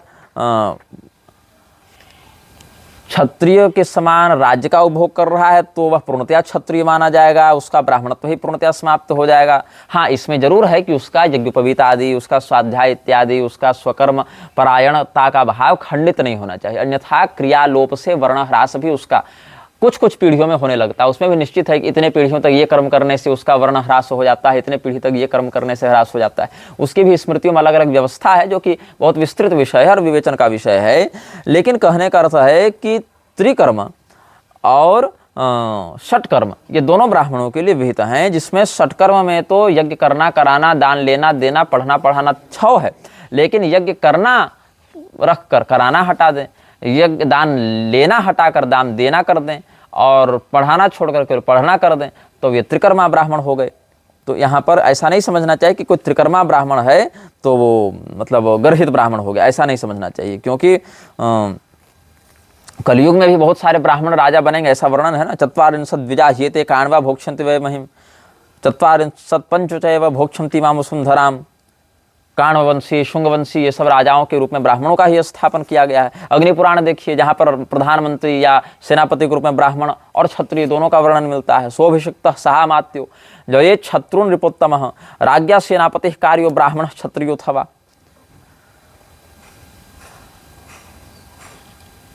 और शस्त्रम द्विजातिभिर्ग्राह्यम धर्मो यत्रो परुध्यते द्विजातीनां च वर्णानां विप्लवे कालकारिते आत्मनश्च परित्राणे दक्षिणानां च संग्रे स्त्री विप्राभ्युपत्तौ च घनन धर्मेण दुष्यति धर्मेण न दुष्यति। हाँ, ब्राह्मणाद्यस्त्रिभिर्वर्ण है, ऐसा कुल्लुक भट्ट जी कहते हैं कि ब्राह्मण आदि द्विजातीनाम शब्द से ब्राह्मणाद्यस्त्रिभिर्वर्ण है, ब्राह्मण क्षत्रिय वैश्य तीनों को धर्म की रक्षा करने के लिए, शरणागत की रक्षा करने के लिए, स्त्री बाल गौ साथ में रक्षा करने के लिए शस्त्र इत्यादि उठाना भी गलत नहीं है। इसी के अनुसार द्रोणाचार्य, कृपाचार्य इत्यादि भी राजज्ञा सेनापति कार्यो ब्राह्मण क्षत्रियो अथवा ये सब के अनुसार वो करते थे। और गोरक्षकान वाणिज्यिकांश तथा कारुकुशीलवान प्रेष्यान वारधूषिकांश विप्रांश सूत्रवदाचरित। हालांकि जो ब्राह्मण षटकर्म निरत न होकर केवल वाणिज्य वृत्ति में लगा रहता है, केवल कारुकर्म में लगा रहता है, शिल्पकर्म में, केवल दूत वृत्ति में लगा रहता है, ऐसे ब्राह्मण को शूद्र ब्राह्मण भी कहा जाता है। ये बात है। आपको शिव पुराण में 10 विध ब्राह्मणों के वर्णन मिलेंगे। क्षत्रियों के समान कर्म करने वाले ब्राह्मण, वैश्यों के समान कर्म करने वाले ब्राह्मण, शूद्रों के समान कर्म करने वाले ब्राह्मण, सांकर कर्म करने वाले ब्राह्मण, विशुद्ध कर्म करने वाले ब्राह्मण, ये सभी प्रकार के 10 विध ब्राह्मण आपको मिल जाएंगे शिव पुराण इत्यादि में। कृषि कर्म रतो यश्च गवाम च प्रतिपालक वाणिज्य व्यवसायश्च स विप्रो वैश्य उच्यते। ये सब मनुस्मृति, अत्रि स्मृति, ये सब में मिल जाएंगे आपको। तो जितने भी प्रकार के कर्म हैं उन कर्मों को करने वाले भी ब्राह्मण आपको प्राप्त होते हैं। और ब्राह्मणों का एक वर्ग ज्ञानाध्ययन, ज्ञान परंपरा की अपेक्षा भूमि स्वामित्व की ओर बढ़ता जा रहा है। इसके लिए कुछ म्लेच्छों के संस्मरण यहाँ पर ये सहजानंद जी लिखते हैं, जिनको धर्मशास्त्री प्रमाण में तो नहीं गिना जा सकता, लेकिन सामाजिकता के दृष्टिकोण से इसको रखा जा सकता है। जिसमें एक चीनी यात्री फाहियान और अरस्तु का एक मिलता है, जहाँ भूमिहार ब्राह्मण महासभा जो काशी में थी ना, जहाँ काशी के राजा सभापति थे, वहाँ लिखते हैं in the year 331 BC Aristotle या अरस्तु visited India in company of Alexander the Great, and he wrote that now the ideas about castes and profession which have been prevalent in Hindustan for a very long time are gradually dying on, and the Brahmanas neglecting their education, live by cultivating the land and acquiring the territorial possessions, which is the duty of Kshatriyas. If things go on this very way, then instead of being Vidyapati, master of learning, they will become master of land, Bhumipati. ये बात हो गई. And in the year 399 AD, इस घटना के लगभग 600-700 साल के बाद, और Chinese traveller named Fahien came to India and he wrote in this his book on travels after giving vivid description of Magadha that owing to the families of the Kshatriyas being almost extinct, great disorder has crept in, the Brahmanas have given up asceticism, are ruling here and there in the place of Kshatriyas and are called Sanghekang, which has been translated by Professor Hoffman as land seizure. Land मतलब भूमि, seizure मतलब हरण करने वाला. तो इस प्रकार से भूमिहार शब्द का वहाँ पर वर्णन लैंड सीजर के रूप में इन्होंने किया है. अब बात है कि भूमिहारों में जिनके यहाँ कर्मकांड की परंपरा विद्यमान है, यज्ञोपवीत आदि की परंपरा अक्षुण रूप से विद्यमान है, उनको भी भूमिहार ही कहा जा रहा है. उनको कानकुब्ज या उनको मैथिल या उनको सरयूपारण या उनको और तो कुछ कहा नहीं जा रहा है.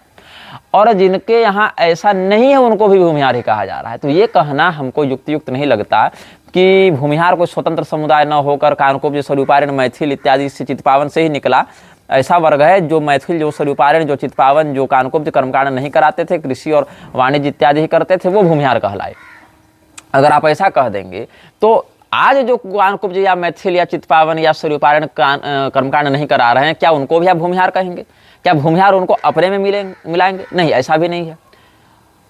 और जो भूमिहारों में आप कहते हैं कि अमुक अमुक जगह भूमिहार पंडागिरी कर रहे हैं, देव के मंदिर में भूमिहार पहले थे, गया जी में थे पहले, विष्णुपद में, बाद में सागर द्वीपियों ने और अन्य लोगों ने भी वहाँ आधिपत्य किया, ऐसा जो लोग कहते हैं, या जो लोग कहते हैं प्रयाग में बहुत सारे पंडा भूमिहार समुदाय से हैं, या हजारीबाग के बहुत सारे क्षेत्रों में भूमिहारों की पौरोहिती रही है, तो क्या उन भूमिहारों को आप ये कहेंगे कि आप पौरोहित्य कराने के कारण भूमिहार नहीं रहे?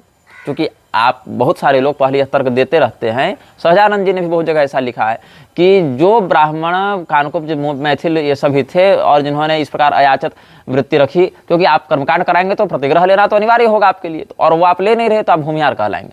ठीक है, लेकिन जो भूमिहार कर्मकांड करा रहे हैं आप ही के अनुसार, क्या वो फिर मैथिल कहलाएंगे? क्या फिर वो कानकुब्ज या क्या फिर वो सरयूपारण कहलाएंगे? ऐसा भी नहीं हो सकता ना. तो इसीलिए और जगन मोहन की जो देशावली विवृत्ति हमने भवनाथ झा जी के लेख से उद्धृत करके बताई थी, वहां से भी भूमिहारों का एक स्वतंत्र समुदाय के रूप में होना दिखता है. हाँ, ये जरूर है कि परशुराम जी के ब्लड लाइन में ये नहीं आते. परशुराम जी ने क्षत्रियों का, दुष्ट क्षत्रियों का, उसमें भी दुष्ट क्षत्रिय कृत्य कंठ विरगद रक्तौघ संप्लावितम, तो दुष्ट क्षत्रियों का निग्रह करके उनके भूमि को शोधित करके जो ब्राह्मणों को दान दी थी, उनमें से बहुत सारे ब्राह्मण भूमि के आधिपत्य को संभालते हुए त्रिकर्मा बन गए, षटकर्मा नहीं रहे. तो वैसे में बहुत सारे वर्ग भूमिहारों के रूप में परिलक्षित होने लगे. इतना तक कहा जा सकता है, इसमें कोई ज़्यादा आपत्ति की बात नहीं. लेकिन ये कहना कि हम लोग परशुराम जी के वंशज हैं, ये हमको सही नहीं लगता. हम लोग या अच्छा, परशुराम जी के वंशज में क्या केवल शस्त्र धारण करके हल्ला करना है? ऐसा तो है नहीं. जय दादा परशुराम के नाम पर जितना उत्पात हो रहा उतना तो कहीं नहीं हो रहा ना. जय दादा परशुराम के नाम पर केवल तलवार लेकर हल्ला करना, और आप स्वयं यज्ञोपवीत शिखा इत्यादि से विहीन है, ब्राह्मणोचित कर्म नहीं कर रहे. अरे परशुराम जी हथियार बाद में उठाए, पहले तो ब्राह्मणोचित कर्तव्य किए, और हथियार भी जीवन उठा के आतंकवादी जैसा थोड़े घूमते रहे. जिस समय जहां नितांत आवश्यकता थी वहां पर उन्होंने धर्म की रक्षा करने के लिए शस्त्र उठाया, काम करके शस्त्र रख दिया. प्रतीक के रूप में भले धारण कर लेते हैं सदैव, रामम लसत परशुपाण तलम नमामः, वो ठीक है, लेकिन सर्वत्र थोड़े प्रयोग करते घूमते हैं. जहां नितांत आवश्यकता है वहां करते हैं. हाँ, ये जरूर है कि भगवान के विशेष आवेश के कारण उनमें क्रोध का अभिव्यंजन शौर्य के कारण देखने को मिलता है. लेकिन ऐसा नहीं कि परशुराम जी एकदम बहुत ज्यादा क्रूर हैं और क्रोधी हैं. उनके विषय में बहुत सारे सौम्य उदार चरित्र भी अनेक स्थानों पर आपको प्राप्त होंगे, शास्त्रों में आप अवगाहन कीजिएगा तो परशुराम जी के फरसे को लेकर केवल जय दादा परशुराम करके और ये कह देना कि हम लोग परशुराम वंशी हैं इसलिए हम लोग उग्र हैं, क्रूर हैं या वीर हैं या तेजस्वी हैं, ऐसा नहीं है। आप परशुराम जी के चरित्र के अन्य महनीय पहलुओं को, ब्राह्मणत्व को पुष्ट करने के लिए यदि नहीं अपनाएंगे तो धीरे धीरे आपका ही नाश होगा। वो क्षत्रिय जो परशुराम जी को गाली देते हैं, वो ब्राह्मण जो सहस्रार्जुन को गाली देते हैं, दोनों ही एक दूसरे के प्रति वैमनस्य फैलाते हुए शास्त्र की मर्यादा और विशुद्ध इतिहास के साथ छल करते हैं। इसलिए स्वधर्म पालन दोनों को करना चाहिए, ब्राह्मणों को स्वमर्यादा के अनुरूप और क्षत्रियों को स्वमर्यादा के अनुरूप, अपनी अपनी मर्यादा में दोनों को, क्षत्रिय के लिए और ब्राह्मण के लिए उपयुक्त कर्म को करना चाहिए। तो ब्राह्मणों में भी कुछ लोग कह देंगे कि ये लोग दोगले हैं, कुछ लोग कह देंगे अरे ये लोग तो बौद्ध थे बाद में बन गए ब्राह्मण। तो ऐसा नहीं कहना चाहिए। ऐसा कहना विशुद्ध रूप से इतिहास और शास्त्र दोनों के साथ छल है। और बहुत कुछ शासकों के रूप में भूमिहारों का वर्णन जहाँ जहाँ भी मिलता है वहाँ पर भी आप देखेंगे तो ब्राह्मणों के ही रूप में, शासक होने के बाद भी उनको क्षत्रियों ने अपने आप में नहीं मिला लिया, उनको ब्राह्मणों के रूप में भूमिहारों को स्थान मिला है। जैसे कि सबसे बड़ी बात तो 1885 में जब वाराणसी के राजा ईश्वरी प्रसाद सिंह या ईश्वरी नारायण सिंह भी कहते थे, तो उन्होंने जब वहाँ पर जमींदारों की सभा बुलाई थी और भूमिहारों का विशेष करके किया था, तो भूमिहार ब्राह्मण सभा इस प्रकार से उन्होंने किया था, उसका नाम रखा था। और उसके बाद अन्य जितने भी भूमिहारों के आधिपत्य में जो भी क्षेत्र थे, जैसे कि बनारस का राज, बेतिया का चंपारण में, गयारी का टेकारी, और उधर से सारण का हथवा, गोरखपुर का तमखी, सेवहर, बंगाल का मेदिनीपुर, और संथाल परगना का पाकोर बंगाल में जो आ गया था, और संथाल परगना में बंगाल था उस समय, महेशपुर, ऐसे संथाल परगना के बहुत सारे क्षेत्र झारखंड में भी हैं। तो इसीलिए ये कहना उचित नहीं है कि भूमिहार ब्राह्मण ही नहीं होते, ये कहना उचित नहीं है कि विशुद्धतम ब्राह्मण है। दोनों बातों पर हमको आपत्ति। क्यों आपत्ति है? क्योंकि भूमिहारों का ही एक बहुत बड़ा वर्ग स्वयं को कई बार क्षत्रियों से निकटता दिखाने में ज्यादा रुचि रखता है ब्राह्मणों की तुलना में, और स्वयं को पारंपरिक ब्राह्मणों से एक कदम नीचे रखने के लिए रहता है। और जो लोग जातीय गर्व का दावा करते हुए स्वयं को विशुद्ध ब्राह्मण दिखाने का प्रयास करते हैं, उनमें भी बहुत व्यापक दृष्टिकोण से यज्ञोपवीत की परंपरा, शिखा की परंपरा, स्वाध्याय की परंपरा बहुत बुरी तरीके से खंडित है। तो दोनों ही बातों में आपत्ति हमको लगती है। किंतु जो भूमिहार विशुद्ध कुलीन परंपरा को बनाकर चलते हुए अपने शिखा, सूत्र, गोत्र मर्यादा, रोटी बेटी सबकी मर्यादा, कर्मकांड इत्यादि के साथ बिल्कुल मतलब जो ब्राह्मणोचित है, अपना ब्राह्मणोचित नियम धर्म है उस पर निष्ठा रखते हैं, उनको ब्राह्मण मानने में न कोई समस्या होनी चाहिए, न कोई आपत्ति होनी चाहिए। अब पूरी के शंकराचार्य कह देते हैं एक और कि भूमिहार वैश्य हैं, लेकिन वहीं पर जो श्रीमठ के अधिपति हैं रामानंदाचार्य जी के पद पर जो बैठे हैं, जगत गुरु नरेशाचार्य जी शायद उनका नाम है, अगर मैं गड़बड़ हूं तो मुझे सुधारिएगा, मेरी जानकारी में वो भी भूमिहार ब्राह्मण कुल में ही जन्म लिए थे। लेकिन उनके दंड संन्यास पर और उनके साथ मंच साझा करने पर या उनके ब्राह्मण होने पर कभी आक्षेप पूरी के शंकराचार्य जी ने नहीं किया है। उनकी निजी सुविधा होगी, वहां पर बोलेंगे तो शायद आपत्ति, विवाद इत्यादि का सामना करना पड़ेगा, तो शायद नहीं बोलना चाहते होंगे। लेकिन ये द्विपक्षीय बात नहीं होनी चाहिए। और बहुत सारे लेखकों ने अपने अपने मत इसमें व्यक्त किए हैं, लेकिन इसमें भी क्या है कि कई बार लेखक की पूर्वाग्रही मानसिकता उसमें घुस जाती है। जैसे कुछ लोगों ने सीधे सीधे कह दिया कि ये भूमिहार तो जो है वो ब्राह्मण होते ही नहीं, ये लोग तो मतलब एक प्रकार से शूद्रवत है। ऐसा भी बहुत सारे लेखकों ने लिख दिया, जिसको हम समुचित नहीं मानते हैं। ये उनका जो है एक प्रकार से द्वेष है भूमिहारों के प्रति। जैसे कि एक पुस्तक का मैं यहाँ संदर्भ देना चाहूँगा, जेफरी बिट्सॉय ने democracy against development, lower caste politics and political modernity in post colonial India, जो शिकागो प्रेस यूनिवर्सिटी से छपी थी, उसमें भूमिहारों को शूद्र के रूप में परिगणित करने का प्रयास किया है, जो कि, और वहां पर उसने ये भी लिखा है कि इससे भूमिहार स्वयं सहमत नहीं थे, लेकिन उसने ऐसा ही दिखाने का प्रयास किया है जब ब्रिटिश जनगणना में एक प्रकार से शूद्र के रूप में उनको दिखाने का प्रयास किया जा रहा था। और यही हालांकि फिर वहां से जब वो 1865 और 1881 की जनगणना हुई तो वहां पर कह दिया कि नहीं ये शूद्र नहीं तो वैश्य वर्ण में आते हैं। पुरुषोत्तम कुमार इत्यादि ने इस पर बहुत लिखा है। अब उसमें क्या हो गया कि जब ब्राह्मणों की जनगणना होने लगी तो वहां पर फिर ब्राह्मणों के रूप में भी जनगणना में उन्होंने किया है, जब काशी राजा इत्यादि ने उस पर आपत्ति की थी। तो ऐसा मतलब ये कहना कि सीधे सीधे भूमिहार शूद्र हैं, ये भी आपत्तिजनक है, सीधे सीधे वर्णशंकर हैं, ऐसा भी आपत्तिजनक है। सीधे सीधे यह कह देना कि विशुद्धतम ब्राह्मण हैं इसीलिए कोई दिक्कत नहीं, ये भी इसीलिए आपत्तिजनक है क्योंकि जिस प्रकार से विकृति समाज में बढ़ती जा रही है, जिस प्रकार से यज्ञोपवीत शिखा सूत्र आदि की परंपरा या द्विजोचित कर्म की हानि होती जा रही है, अमुक अमुक पीढ़ी के बाद तो द्विजत्व ह्रास हो ही जाता है। तो उस स्थिति में द्विजत्व ह्रास होने के बाद भी पता चला कि 10 पीढ़ी से जनेवे नहीं हुआ है, फिर भी कह रहे हैं हम ब्राह्मण हैं, तो ऐसी स्थिति में आपके ब्राह्मणत्व की पुष्टि करने वाले संस्कार ही जब लुप्त होने लगे तो फिर ब्राह्मण कैसे बचे रह गए। तो इसीलिए जिन भूमिहारों में ब्राह्मणत्व की परंपरा, ब्राह्मणत्व का जो तेज है, उनका जो शिखा सूत्र यज्ञोपवीत स्वाध्याय आदि या न्यूनतम स्थिति में कर्मकांड आदि का भी प्रचलन है, या कम से कम शिखा सूत्र आदि विद्यमान है, रोटी बेटी की मर्यादा बची हुई है, उतने अंश में भूमिहारों को शुद्ध ब्राह्मण, कुलीन ब्राह्मण मानने में आपत्ति नहीं है। लेकिन अगर उतना भी नहीं बचा है तब तो भाई आप अगर शाकद्वीपी हो, मैथिल हो, कानकुब्ज हो, बंग हो, उत्कल हो, गौड़ हो, सरयुपारिण हो, कुछ भी हो, अब पता चला 6 पीढ़ी से जनेवे नहीं हुआ है और द्विजोचित कोई कर्म नहीं किया जा रहा है, तब तो भाई आपका द्विजत्व का ह्रास माना जाएगा, द्विजत्व की दृष्टि से आपको भ्रष्ट माना जाएगा, है ना। और उस स्थिति में ये कहना कि आप शुद्ध कुलीन ब्राह्मण हैं, ये तो फिर शास्त्र के साथ छल करना हो गया ना। फिर आपको संतुष्ट करने के लिए हम शास्त्र को तो नहीं कर सकते। अब इसमें एक बात ये होती, गर्भू नामक किसी व्यक्ति का, यहाँ ये लोग कई बार उदाहरण देते हैं कि गर्भू नामक जो है वो 1526 ईस्वी में मदारपुर के ब्राह्मण सब जमींदार हुआ करते थे, तो मदारपुर में सभी ब्राह्मण मारे गए। एक केवल अनंतराम की पत्नी थी, वो आसन प्रसवा थी, वो एक श्योना नाम की उसकी धाई थी, उसके साथ वो चली गई और श्योना के ससुराल में ब्राह्मणों की शरण में गई, एक बच्चा को जन्म दिया, उसका नाम गर्भू रखा गया। तो गर्भू वाला प्रसंग हमको सही नहीं लगता, क्योंकि गर्भू एक व्यक्ति से ही अगर सारे भूमिहार उत्पन्न हुए हैं तो भाई भूमिहारों की संख्या लाखों में कैसे पहुंच गई। 400-500 साल में एक व्यक्ति से लाखों भूमिहार कैसे उत्पन्न हो सकते हैं। तो इसीलिए ये बात कुछ उचित नहीं लगती। हालांकि मगधनामा में भी इस गर्भू वाले प्रकरण को उद्धृत किया गया और वहां इसको अतिशयोक्ति बताया गया है, क्योंकि 1931 में जब जनगणना की गई थी तो कुल ब्राह्मणों की संख्या कितनी थी, भूमिहार ब्राह्मणों की संख्या कितनी थी, 8,55,036 और 8,55,000 लोग केवल एक व्यक्ति से 300-400 साल के अंतर्गत उत्पन्न हो जाए, यह संभव नहीं है।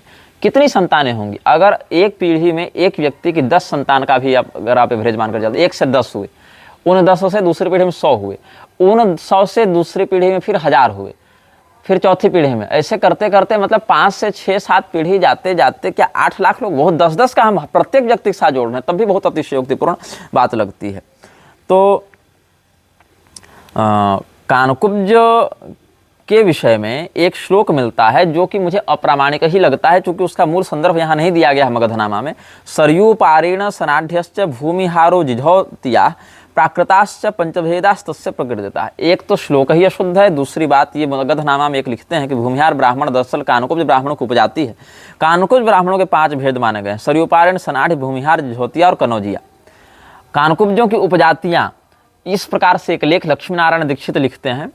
कानकुब्ज पत्रिका कानकुब्ज महती सभा से छपाई थी 1934 के नवंबर महीने में। वहां इन्होंने कहा था कि जो ब्राह्मण दल पृथ्वी के ऊपर अस्त्र शस्त्र आदि के बल से अधिकार कर ले या अन्य उपाय से प्राप्त कर ले, उन्हें भूमिहार ब्राह्मण कहा जाता है। लेकिन समस्या क्या है कि कानकुब्जों का ही सबसे बड़ा वर्ग भूमिहारों को कई बार ब्राह्मण नहीं मानता है। अन्य ब्राह्मणों से भूमिहारों का जितना संघर्ष नहीं है, उससे अधिक मैथिल और कानकुब्जों से है। जहाँ कानकुब्ज नहीं, वहाँ फिर सरयूपारेण से है, लेकिन है संघर्ष। भूमिहारों का शाकद्वीपियों से सबसे कम जो संघर्ष हुआ है, मुझे जहाँ तक जानकारी। सबसे अधिक वैमनस्य या विवाद की स्थिति या तो मैथिल और कानकुब्ज से हुई है या मैथिल और सरयूपारेण से हुई है। अब इसमें 2 पक्ष हो जाते हैं। कुछ लोग कहते हैं कि भूमिहार लोग सीधे सीधे कानकुब्ज, मैथिल और सरयूपारेण से ही निकले और ऐसे लोग निकलते गए जो कर्मकांड नहीं कराते थे, भूमिपतित्व रखते थे। कुछ लोग कहे नहीं, ऐसा नहीं है। भूमिहार एक स्वतंत्र समुदाय है जो कि कानकुब्ज और मैथिल और सरयूपारेण में परिगणित ही नहीं होता। जो पक्ष मुझे ज़्यादा समुचित लगता है, किंतु यह बात ऐतिहासिक और शास्त्रीय दृष्टि से हमको समझ में आती है कि भूमिहार नाम का एक स्वतंत्र समुदाय विशेष ब्राह्मणों के ही अंतर्गत सम्मिलित अवश्य है। और उनमें से जो ब्राह्मण का भूमिहार अभी तक यज्ञोपवीत शिखासूत्र रोटी बेटी की मर्यादा को बचाए हुए हैं, द्विजत्व से भ्रष्ट होने वाले कर्मों में जिनकी अनेक पीढ़ी से संलिप्तता नहीं है, उनको ब्राह्मणों के अंतर्गत परिगणित करने में दोष नहीं माना जाना चाहिए। और अन्य जितने लोग, अच्छा, भूमिहारों में भी भूमिहार राजपूत करके भी मुझे कुछ समुदाय मिले हैं। मेरे ही साथ एक सहपाठी लड़का पढ़ता था, उसके पिताजी बताए कि हम लोग भूमिहार राजपूत हैं। और एक लड़का और दूसरा पढ़ता था बहुत पहले, वो कहता था हम भूमिहार ब्राह्मण है। तब हमने दोनों के परिवारों से पूछा कि क्या है, तो बोले भूमिहारों में दोनों प्रकार के मिलते हैं, कुछ भूमिहार क्षत्रिय माने जाते हैं, कुछ भूमिहार ब्राह्मण माने जाते हैं। अब इसका उन्होंने कोई संदर्भ नहीं दिया, लेकिन ऐसे मुझे मिलते रहते हैं। तो यह समझा जाना चाहिए कि भूमिहार शब्द यहाँ पर भूमिपतित्व का उपलक्षण है। और भूमिपतित्व के उपलक्षण में अच्छा, एक इसमें अयोध्या प्रसाद जी कोई विद्वान लिख रहे थे कि भूमि के लिए जो अलंकरण के समान है वो भूमिहार, हार मतलब माला वाला, ये भी कोई एक अतिशयोक्तिपूर्ण व्युत्पत्ति निकाल के बैठे थे। तो ये समझना चाहिए कि क्षत्रियों में भी जो भूमिपतित्व को धारण करते थे या ब्राह्मणों में भी भूमिपतित्व को धारण करते थे, उनको बाबू साहब, ठाकुर साहब, राय साहब ये सब कहा जाता था। स्वामित्व के कारण मालिक इत्यादि लोग उनके जो रैयत हुआ करते थे वो सब कहा करते थे। तो उस समय ठाकुर, चौधरी, राय, सिंह ये सब जो अलग अलग उपाधियां हो गई, ये सब उनके स्वामित्व के प्रभाव को दिखाने के लिए हुई। तो उस समय क्षत्रियों में भी कुछ भूमिपतित्व के कारण हुए, जो स्वयं को भूमिहार राजपूत कहने लगे, और ब्राह्मणों में भी भूमिहार ब्राह्मण इस प्रकार से कहने लगे। लेकिन ब्राह्मणों में स्वामी जो थे भूमि के और कृषि कर्म प्रधान, जो कर्मकांड सामान्यतया कराने में रुचि नहीं रखते थे, किंतु कर्मकांड में भी कई बार प्रवृत्त होते थे ऐच्छिक भाव से, ऐसे लोगों का भूमिहार संज्ञक ब्राह्मण समुदाय एक स्वतंत्र अस्तित्व भी रखता है। और जहां द्विजत्व भ्रष्ट कारक विषय उपस्थित नहीं है, वहां उनको ब्राह्मणों में परिगणित करने में कोई आपत्ति भी नहीं होनी चाहिए, ऐसा हमारा मत है, जो हमने संक्षेप में आपको व्यक्त कर दिया है। इस विषय से संबंधित जो विवाद है पक्ष या विपक्ष में, वो सैकड़ों सालों से चलता आ रहा है, और हमारे वीडियो बना देने से न ये विवाद समाप्त हो जाएगा और न लोग इस बात को स्वीकार कर लेंगे और न ही अस्वीकार कर लेंगे। इसीलिए इस वीडियो को बनाकर कोई लाभ होगा या हानि होगी, ये हमारा उद्देश्य नहीं है। लोग हमारा मत जानना चाहते थे, हमने बता दिया। जिनको नहीं मानना है वो पहले भी नहीं मानते थे, आगे भी नहीं मानते थे, मानेंगे। जिनको मानना था उनको हमारे वीडियो की आवश्यकता भी नहीं थी, और उसके बाद भी मानते ही रहेंगे। इसीलिए इस विषय में अगर कोई पक्षापक्ष में खंडन मंडन करता है तो उसकी इच्छा है। हमको जो अपने अनुसार अध्ययन और सामाजिक परिचयों से प्राप्त हुआ वो हमने कहा। हालांकि स्वामी सहजानंद जी ने ब्रह्मर्षि वंश विस्तर में कानकुब्जों और भूमिहारों के मध्य हजारीबाग, चतरा और बिहार, झारखंड, उत्तर प्रदेश के बहुत सारे क्षेत्रों में कहाँ वैवाहिक संबंध हुए हैं, इसके सैकड़ों नाम, पता, परिचय सब बताए हैं।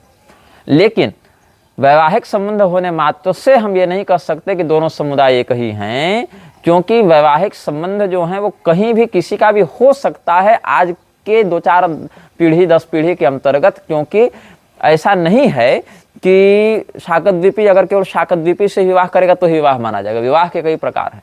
शाकद्वीपी अगर केवल शाकद्वीपी से विवाह करे तो उत्तम कोटि का ही विवाह कहलाएगा, लेकिन अगर कानकुब्ज या सरयूपारिणी से करे तो उसको त्याज या निंद नहीं कर सकते आप। हैं दोनों ब्राह्मण ही, हाँ उत्तम कोटि का नहीं मानेंगे, लेकिन मध्यम अधम में तो रखेंगे। कोई कानकुब्ज अगर कोई मैथिल ब्राह्मण से विवाह कर रहा है तो उसको वर्ण संकर नहीं कर सकते हम, क्योंकि हैं दोनों ब्राह्मण ही, दोनों मान्य ब्राह्मण हैं, लेकिन उसको हम उत्तम नहीं मानते, क्योंकि कुल परंपराएं टकराएंगी, लोकाचार टकराएंगे, बहुत कुछ सांस्कृतिक टकराहट होगी। इसलिए मैथिलों का विवाह मैथिलों के अंतर्गत हो, कानकुब्जों का कानकुब्जों के अंतर्गत हो, शाकद्वीपियों का शाकद्वीपियों के अंतर्गत हो, भूमिहारों का भूमिहारों के अंतर्गत हो। ये शुद्धि तो होनी चाहिए। लेकिन अगर ये नहीं भी होता है तो हम उसको पूर्णतया वर्णशंकर मान लें, ऐसी बात नहीं है। हाँ, उसको हम अधम कोटि का, मध्यम कोटि का मानेंगे, उत्तम नहीं मानेंगे, लेकिन उसको बिल्कुल अमान्य कह दें ऐसा भी नहीं है। और हो जाने मात्र से दोनों को अभिन्न मान ले, ऐसा भी नहीं होना चाहिए। ये हमारा मत है। तो हमको जो लगा वो सारगर्भित विषय हमने आपके समक्ष रख दिया है। इस बात से सहमति अथवा असहमति व्यक्त करने के लिए आप स्वतंत्र हैं, क्योंकि दोनों ही स्थिति में जो ऐतिहासिक बात है न वो बदलती हैं, न विवाद में कोई सुधार होने वाला है, क्योंकि जिसको जो मानना है उसको वही मानेगा। ये पूर्वाग्रही मानसिकता समाज में बहुत दृढ़ता से व्याप्त हो चुकी है। श्रीमन नारायण हर हर महादेव, नमः चंडिकाय।